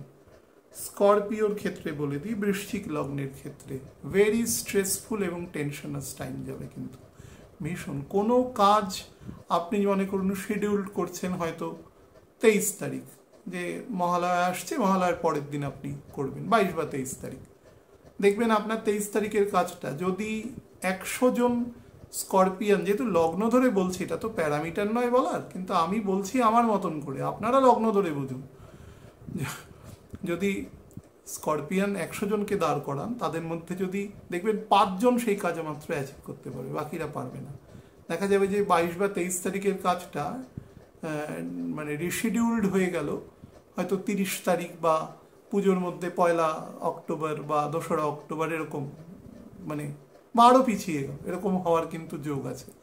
ফাইন্যান্সিয়াল যে সোর্সেসগুলো রয়েছে সেগুলো কিন্তু ভীষণভাবে শ্রিঙ্ক করে যাবে, সব কাজের মধ্যে ফাম্বল করে ফেলা, সব কাজই করবেন তার মতন করে চিন্তা করে, কিন্তু সেই কাজগুলো অ্যালাইনড হতে চাইবে না, সেক্ষেত্রে সেটাও কিন্তু একটা নেগেটিভ দিক আছে, এটা থেকেও সাবধান। যারা বিভিন্ন রকম সিভিল আর্কিটেকচার বা মেকানিক্যাল ইঞ্জিনিয়ার আছেন, তারা যে সমস্ত কাজকর্মের সাথে যুক্ত থাকেন সেখানে ফিজিক্যাল সেফটি খুব বজায় রাখবেন। বা ইলেকট্রিক্যাল ইঞ্জিনিয়ার আছেন, বা ওপেন প্লেসে ধরুন কাজ করতে হচ্ছে আপনাকে, কোনো বৈদ্যুতিক কাজকর্ম, খুব সাবধান, এ সময় কিন্তু খুব বাজ পড়ার যোগ আছে। এবং শুধু তাই জন্য নয়, এখানে কিন্তু ইলেকট্রিফিকেশন হয়ে যেতে পারে, কোনোভাবে বডি কারেন্ট হয়ে যেতে পারে, সেই সংক্রান্ত বিপদেরও কিন্তু যোগ আছে, খুব ফুল ফ্লেজেডলি যোগ আছে এখন, এবং সেটা ডিসেম্বরের ফার্স্ট উইক অবধি আছে। সারা পৃথিবীতে ঈশ্বর না করুক এরকম বেশ কিছু ইভেন্ট কিন্তু এ সময় ভিজিবল হওয়ার কানেকশন আছে। ঈশ্বরকে প্রার্থনা করি যেন জিনিসগুলো না হয়। অন্যের কাছে নিজেকে বেশি অতিরঞ্জিত করে প্রদর্শন করে ভাববেন না যে আপনি সেই কাজ খুব সহজে আদায় করে নিতে পারবেন, সেক্ষেত্রে কিন্তু আপনার সোশ্যাল ডেফামেশনই কিন্তু হওয়ার যোগ বেশি পরিমাণে আছে। মানসিক শান্তি ভীষণভাবে ব্যাহত হবে। হ্যাঁ, যারা বিভিন্ন রকম ঘুমের ওষুধ, মানে ডাক্তারবাবু হয়তো প্রেসক্রাইব করেছেন বা নিজেই হয়তো বেশি জিনিসগুলো বুঝে করছেন, যদি সেটা করেন খুব সাবধান। হাইপার টেনশন, অ্যাংজাইটি, এগুলোর জন্য হয়তো আপনি এরকম কিছু ওষুধ খাচ্ছেন যেগুলো ডাক্তারবাবু আপনাকে বলেননি খেতে, তাহলে অবশ্যই একজন বিধিবদ্ধ ডাক্তারবাবুকে দেখিয়ে তারপরে আপনি কাজ খাবেন, যদি তিনি পারমিশন দেন। নচেত কিন্তু সেটা লং টার্মে আপনার শরীরের কোনো মেজর অর্গান, স্পেশালি নার্ভাস সিস্টেমকে কিন্তু ক্ষতি করতে পারে। এ সময়ে যদি কোনো ফিমেল ক্যারেক্টার প্রেগনেন্ট থাকেন, তাহলে কিন্তু টু দ্য লেটার্স চিকিৎসকের পরামর্শ মেনে কাজ করবার চেষ্টা করবেন, না হলে কিন্তু একটু গন্ডগোল হতে পারে। আপনার শারীরিক বা যে শিশুটি গর্ভস্থ আছেন তারও কিন্তু কষ্ট হবে, সে বলতে পারবে না কিন্তু কষ্ট হবে। তার ফলে খাওয়া দাওয়া এগুলো কিন্তু প্রপারলি মেনটেন করবেন, এবং বাড়ির যারা বড় বুড়ো মানুষ আছেন তাদের কথা কিন্তু শুনে চলবেন। তারা কিন্তু অন্তত এই ব্যাপারে একজন অভিজ্ঞ ডাক্তারের কাছাকাছি কথা বলতে পারেন। হ্যাঁ, বয়সটা তাদের শুধুমাত্র হাওয়াতে হয়নি, এটাও মাথায় রাখবেন। হ্যাঁ, অবশ্যই কোনো ওষুধের নাম হয়তো সে বলতে পারবে না, কোনো রোগ হলে বলতে পারবেন না, কিন্তু এই সময় মানুষের মানে প্রেগনেন্সি পিরিয়ডে মানুষের যে ন্যাচারাল কোড অফ কন্ডাক্ট, এটা তো একটা ন্যাচারাল জিনিস। সমস্ত প্রাণীর যারা ম্যামালস তাদের তো সন্তান প্রসবই হচ্ছে, সুতরাং তাদের ওখানে কোন ডাক্তার জঙ্গলের মধ্যে যাচ্ছে, কিন্তু তারা কিন্তু এই ন্যাচারাল প্রবৃত্তিগুলো মেনে চলেন। সুতরাং সেই জন্য অধিকাংশ ক্ষেত্রেই তাদের কিন্তু সুস্থ সবল সন্তানই জন্ম নিচ্ছে, সুতরাং সেগুলো মেনে চলবেন আর কি। আর হচ্ছে যাদের সাইনাস বা ধরুন মাথার একদম ফোরহেড থেকে মিডল পোর্শন পর্যন্ত বিকেলের পর থেকে পেইন হয়, যে কোনো কারণে হোক, সত্বর চিকিৎসকের পরামর্শ নেবেন। কারোর যদি বাম হাতে হঠাৎ করে বোধ করেন যে স্ট্রেংথ কম আসছে, বা ধরুন একটু ঝিনঝিন করছে, শিভারিং হচ্ছে, বা ধরুন লোকেট করতে পারছেন না পিন পয়েন্ট, বা চোখে একটু ঝাপসা দেখছেন, কাল বিলম্ব না করে চিকিৎসকের পরামর্শ নেবেন। ভেহিকেল চালাবেন খুব সাবধানে। কারোর সাথে কোনো নেগোসিয়েশন করবার ক্ষেত্রে অন্তত মঙ্গল যতদিন শুক্রের ঘরে অবস্থান করবে ততদিন কিন্তু অবশ্যই এটা মেনটেন করবেন, এবং নিজের অ্যাসেন্ডেন্টে ঢুকলেও কিন্তু করবেন, বাট কম। নেগোশিয়েট করবার সময় ফ্রিল্যান্স রাখবার চেষ্টা করবেন, ঠিক আছে। এবং জীবনের সব কাজকে প্রিফিক্সড হয়ে করবেন না, মানে আগে ফল চিন্তা করে কোনো কাজই করবেন না, কারোরই করা উচিত নয়, হতাশা বাড়ে তাদের। তো সেই মুহূর্তের যেটা ডিসাইসিভ হয় সেই অনুসারে কাজ করবেন। ধনুলগ্নের জাতক জাতিকাদের ক্ষেত্রে বলে দিই, যত সমস্ত পেন্ডিং কাজ আছে, বিশেষত যে কাজগুলো ধরুন স্ট্রাকচারাল বা ধরুন যেগুলো বেসিক ফরমেশনের জন্য, মনে করুন আপনি একটা অফিস ইনঅ্যাগুরেট করতে চাইছেন, তো আপনার ক্ষেত্রে কি কি দরকার? একটা রুম দরকার, সেটার রেজিস্ট্রেশন দরকার, লাইসেন্সিং দরকার, সেখানে বসার জন্য জিনিসপত্র দরকার। এই ধরনের যে বেসিক কাজ, তার যে ক্যাপিটাল ফাংশনারিজের কাজ, সেগুলো কিন্তু এই সময় করে নেওয়ার জন্য বেস্ট, বাট নট টু ইনঅ্যাগুরেট। খুব দ্রুত সেই ইনঅ্যাগুরেশনের দিকে যাবেন না, তাহলে কিন্তু কাজকর্ম এ সময় একটু গন্ডগোল করবে। সেটা চেষ্টা করবেন অক্টোবরের অন্তত 18 তারিখের পর বৃহস্পতি কর্কটের ঘরে ঢুকুক, 8th হাউসে যাক, তারপরে সেই কাজ আপনি ইনঅ্যাগুরেট করুন। কিন্তু প্রথম দু মাস ঠিক নয়, 55 দিন মতন স্লো ফাংশন করবে, তারপরে it will be taking it's shape. সেই পর্যন্ত একটু সাবধানেই কাজ করবার চেষ্টা করবেন। ব্যবসায়ীরা যারা মনে করুন এই পুজোর সময় বা বিভিন্ন এ সময় উৎসবের সময়ে রয়েছে, প্রচুর জিনিসপত্র, ধরুন গার্মেন্টসের ব্যবসা আছে, বিভিন্ন রকম ভোগ্যপণ্যের ব্যবসা আছে, প্রচুর টাকা ঋণ নিয়ে জিনিসপত্র তুলে নিয়েছেন, এবার সেটা সেলস হচ্ছে। এ সময় কিন্তু সেল ইন কম্প্যারিজন এটা কিন্তু একটু কম থাকবে, কারণ মানুষ টাকা খরচা করতে চাইবে না। দুর্গাপুজোর ক্ষেত্রে তবুও করবে, কিন্তু সেটা আপনি দেখবেন সেটা যখন দিওয়ালি বা মা লক্ষ্মীর যখন পুজো আছে, মানে কোজাগরি হবে, তারপরে ন্যাচারাল যে লক্ষ্মী পূজা হবে দিওয়ালির দিন, সেই দিনগুলোতেও কিন্তু অনেক কম থাকবে। এমনিতেও গোল্ডের প্রাইস আমি আপনাদের 1 বছর আগে বলেছিলাম যে এখন তখন যা প্রাইস ছিল তার থেকে 40 থেকে 45% বেড়ে যাবে, সেটা বেড়েছে, এবং সামনের বছর মোটামুটি মিড আস্তে আস্তে এটা আরও বাড়বে। সুতরাং তার ফলে কেনা বেচার ক্ষেত্রে কিন্তু বেশ কিছুটা ভাটা থাকবে। কারণ দাম বাড়ে, কিন্তু ব্যাপারটা হচ্ছে মানুষের কাছে যখন পয়সার ফ্লো কম থাকবে বা তার মধ্যে যদি ইনসিকিউরিটি বোধ বেশি থাকে যে আমি খরচা করে ফেলবো কাল কী হবে, তো তখন কিন্তু মানুষ অনেক বেশি কনজারভেটিভ হয়ে যাবে। তো তখন নর্মালি রোলিংটা হতে চাইবে না। কারোর কাছে যদি পয়সা কড়ি বা সেই সংক্রান্ত কিছু থাকে তাহলে সেটা যা চাইবেন সেটা 18ই অক্টোবরের পর চাইবেন। 18ই অক্টোবর থেকে নভেম্বরের একদম 1-2 তারিখ অবধি পাওয়ার চান্স আছে, সাবজেক্ট টু দ্যাট আপনার ছকের স্ট্রেংথ।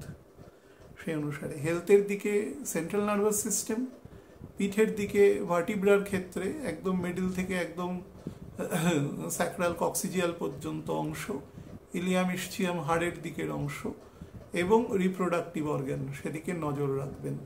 যদি মেল হন তাহলে কিন্তু অবশ্যই, এবং যদি সন্তান নেওয়ার কোনো পরিকল্পনা থাকে, বিবাহের কোনো পরিকল্পনা থাকে, তাহলে কিন্তু এই সময় কথাবার্তা বলে নিতে পারেন। কিন্তু বিবাহ যদি একান্ত কোনো পণ্ডিত ছক দেখে না বলে থাকেন তাহলে না এগোনোই সেটাতে বেটার।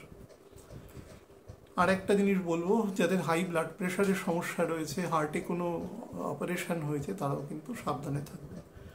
মকর লগ্নের ক্ষেত্রে বলে দিই, সেটা হচ্ছে ধার করে ঘি খাওয়া ভুলে ওই সময় কিন্তু করবেন না, তাহলে কিন্তু টাকা রিপে করতে অনেক সময় লাগবে।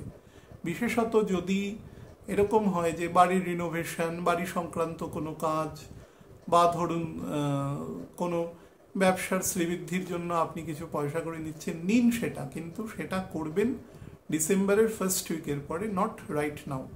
যদি প্রচণ্ড রকম কোনো প্রেশার না থাকে সেই সংক্রান্ত কাজ, বা কেউ আপনার হরোস্কোপ ইন্ডিভিজুয়ালি দেখে বলেছেন, কোনো পণ্ডিত বলেছেন যে এই সময় করা যেতে পারে, নচেত করবেন না। আচ্ছা, চেষ্টা করবেন এই সময় যদি কোনো সম্পত্তিগত কোনো সেপারেশন বা পৈতৃক সম্পত্তি সেরকম কিছু আসা যাওয়ার কোনো ব্যাপার থাকে, তাহলে এই ব্যাপারগুলো যদি খুব কম এই সময় প্রেশার না থাকে তাহলে একটু পসপন করে দেবেন। এই সমস্ত কাজ করবেন, কিন্তু সেটা এই বছরের ডিসেম্বরের মিডের পর করবেন, তাহলে দেখবেন সেটা অনেক কম্পারেটিভলি বেটার হবে না। আপনি হয়তো ভাবতে পারেন 7th হাউসে জুপিটার আসবে বলে কাজ হবে, কিন্তু আমি বলছি জুপিটার কিন্তু তার আশু ফল দিতে পারবে না। টোটাল যে ফল দেওয়া উচিত জুপিটার এখানে থাকলে, একে তো অতিচার গতিতে আছে 32 সাল পর্যন্ত, বৃহস্পতি এমনি তার ন্যাচারাল ফলের থেকে কম দেবে, তো তারপরে এখানে যে ফল প্রকাশে সেটা 15-20% থাকবে, তার বেশি নয়। আচ্ছা, এই সময় আপনার ভ্যালিউজ, আপনার ট্রেডিশন, আপনার পেডিগ্রি, সেগুলো যেগুলো আছে সেগুলোকে না, হায়ারার্কিয়াল যে ধরুন আপনার সিম্বলিজম যেগুলো রয়েছে, বা ধরুন সেই ধরনের পারফরমেন্সেস যেগুলো রয়েছে, সেগুলো প্রপারলি মেনটেন করে করবার চেষ্টা করবেন, না হলে এ সময় আপনার বিরুদ্ধে যেতে পারে। বিশেষত কাজের ডোমেইন চেঞ্জ, কোনো পার্টনার চেঞ্জ, বা নিজে চেঞ্জ হয়ে অন্য কারোর সাথে পার্টনারশিপ, এই সময় না করাই ভালো। 2-2.5 মাসের ব্যাপার, তারপরে করবেন। দীর্ঘমেয়াদী কোনো কঠিন ডিজিজ যদি বয়স 49-এর বেশি হয় আপনার কাছে কিন্তু আসতে পারে, সে থেকে কিন্তু আপনি নিজেকে সাবধান রাখবেন। বিশেষত সেটা বোন সংক্রান্ত, বোন ম্যারো সংক্রান্ত, ব্লাডের ক্ষেত্রে ব্লাড পার্টিকেলস, বিশেষত হিমোগ্লোবিন বা মানে আমাদের আরবিসি বা ডাব্লিউবিসি সংক্রান্ত, বা প্লেটলেট সংক্রান্ত কিন্তু হতে পারে। লিভারের দিকে যত্ন নেবেন, এবং বেশি রিচ খাবার খাবেন না। ইনলজের সাথে কোনো মতাদর্শগত বিরোধের ক্ষেত্রে দিকে যাবেন না। অর্থাৎ উনি যেটা বলবেন সেটা যদি খুব কর্কশ না হয় সেটা শুনবেন, বা ওভার হেয়ার করবেন, বলবেন না কিছু। বললে কিন্তু হেভি গন্ডগোলে জড়িয়ে পড়তে পারেন। বাঁ পায়ের দিকে আপনারাও কিন্তু সাইটিকা সংক্রান্ত জায়গা থেকে সাবধান থাকবেন। কুম্ভ লগ্নের ক্ষেত্রে কিন্তু অসম্ভব রকম রেসপন্সিবিলিটি, দায় দায়িত্ব, সেটা অফিসিয়াল, পারিবারিক, এগুলো কিন্তু আপনার ওপরে বর্তাবে বেশি পরিমাণে। তো সেগুলো থেকে একটু নিজেকে সাবধান রাখবেন। এ সময় চেষ্টা করবেন যত রকম ডোনেশন বা এনজিও সংক্রান্ত কাজ আছে করার। ডোনেশনের ক্ষেত্রে সবাইকেই বলেছি সেটা করা উচিত, আপনারা তো অবশ্যই করবেন। এই সময় প্রচুর কঠিন, দীর্ঘমেয়াদী এবং অনেক দিন ধরে পরিশ্রম করে কোনো কাজকে ফ্রুটফুল করা সেই সংক্রান্ত কিন্তু সিদ্ধান্ত এই সময় আপনার কাছে উঠে আসবে, এবং সেটা আপনি করতেও বাধ্য থাকবেন বহু ক্ষেত্রে।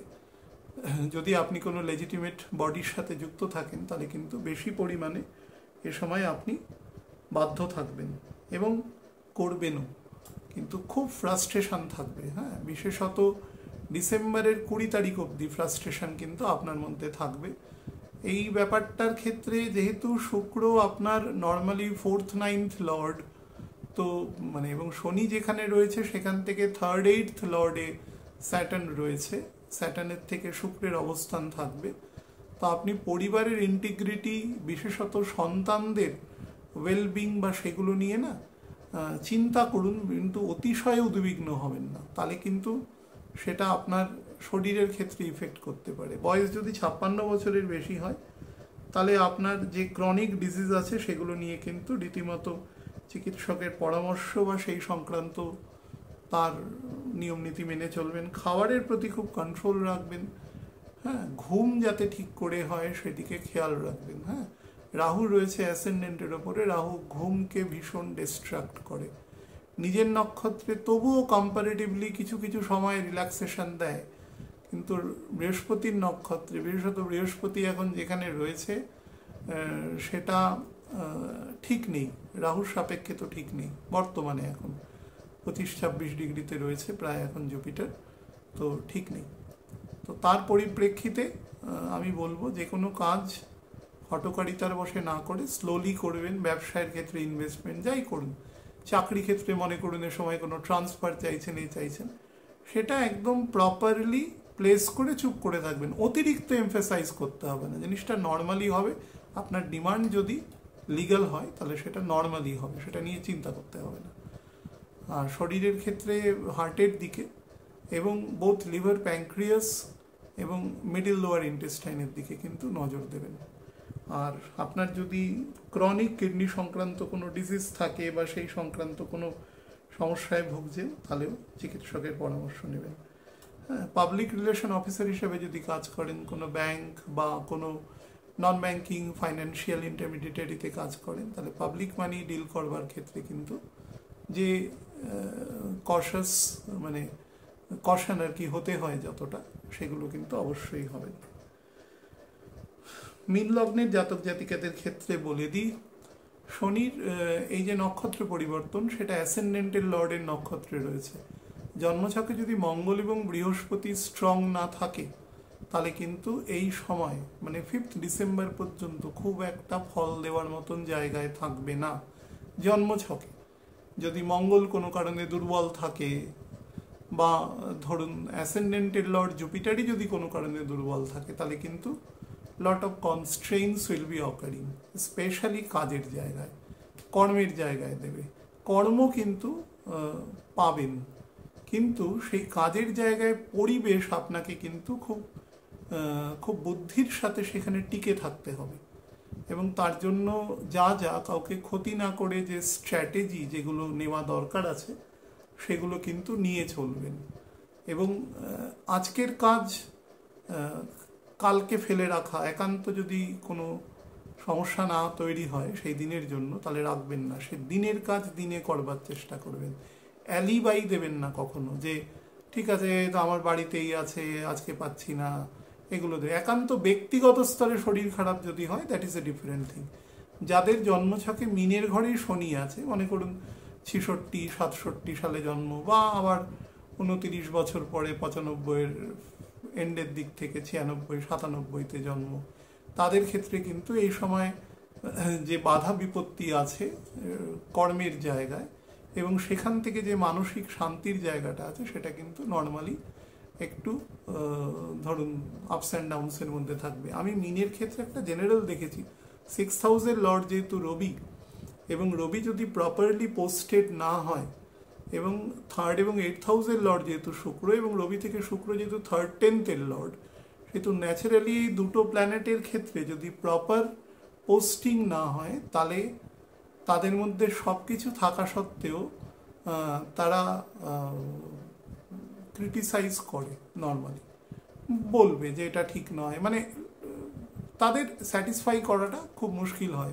কাজ করলে মানে ইনসাবঅর্ডিনেশন বা ঊর্ধ্বতন কর্তৃপক্ষের সাথে একটা ঠান্ডা লড়াই সেটা থাকে, কখনোই তারা সেটাকে কিন্তু খুব বেশি বিবাদে নিয়ে যায় না, কারণ কনসিকুয়েন্স সম্পর্কে সচেতন। যেহেতু 10th হাউস জুপিটার একান্ত যদি অত্যন্ত দুর্বল না থাকে এরা সেরকম কনফ্রন্টেশনে যায় না, কিন্তু এদের মধ্যে একটা গভীর অভিসন্ধি থাকে যে এই জায়গাটাকে সরিয়ে অন্য কেউ আসতো, কিন্তু অন্য কেউ আসলেও the same scenario being seen আর কি।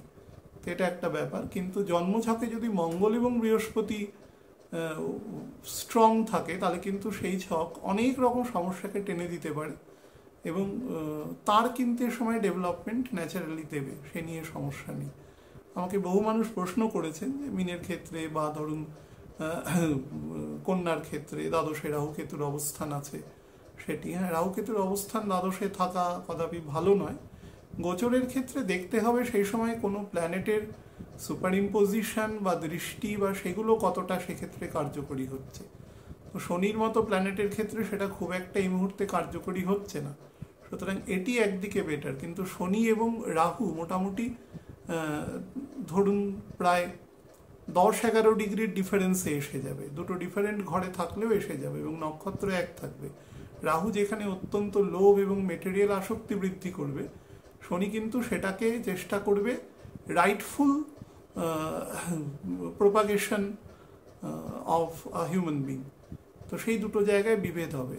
রাহু মানে একদম শুরুতেই পুরোটা খাওয়ার চেষ্টা করবে, যা পেলো সেটাই, আর শনি সেটাকে প্রিসাইজলি এবং স্পিরিচুয়াল অ্যাক্টিভিটিসের মাধ্যমে সে দিকদর্শন করবে। দুটোর মধ্যে একটা মৌলিক দ্বন্দ্ব, সেটা কিন্তু প্রত্যেকটা মানুষকে, দ্বন্দ্ব হলেই সেখানে সমস্যা হবে।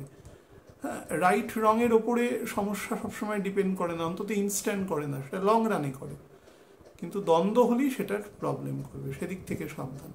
শরীরের ক্ষেত্রে বলবে এই সময় কিন্তু অত্যন্ত কনস্টিপেশন রিলেটেড প্রবলেম, পুরুষদের ক্ষেত্রে প্রস্টেট কনস্টিপেশন বা কোমর সংক্রান্ত জায়গায় সমস্যা বা হজম শক্তির দুর্বলতা, পিত্তদোষের দুর্বলতা এ সময় বাড়বে। পিত্ত থেকে কিন্তু কফ জাতীয় মানে কফ দোষ বা পিত্ত কফের দোষও বাড়বে, তার ফলে একটু স্থূলকায় হওয়ার প্রবণতাও কিন্তু বাড়বে, ওবিসিটি আসা।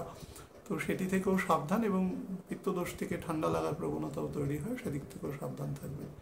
শরীরে যাতে ক্যালসিয়ামের প্রপোর্শন, যেটা as per the medical norms যেটা থাকে, সেটি ঠিক রাখার চেষ্টা করবেন, এবং সেই ব্যাপারে চিকিৎসকের যা পরামর্শ সেটা মেনে চলবেন। সর্বোপরি যেটা সবার আবার বলার সেটা হচ্ছে এই সময়টা কিন্তু এই বছরের মধ্যে সব থেকে স্পর্শকাতর সময় আছে, এবং সেটা আমি বলছি আজকে, আবার বলছি আজকে 18 তারিখ, আজকে থেকেই মানে আরও 2-3 দিন আগে থেকে ইট হ্যাজ স্টার্টেড, আজকে থেকে অ্যাক্টিভলি স্টার্টেড।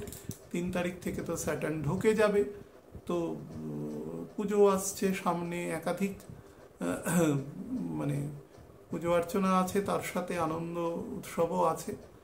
তো সবাই যথেষ্ট রেসপন্সিবলি এবং সেন্সিটিভলি সেগুলো মানে কাজ করবার চেষ্টা করবেন, এবং নিয়ন্ত্রণ হারাবেন না নিজের ওপরে কোনোভাবে, তাহলে কিন্তু এ সময় সমস্যা তৈরি হওয়ার যোগ আছে, সবসময় আছে, এ সময় বেশি আছে। ভালো থাকবেন।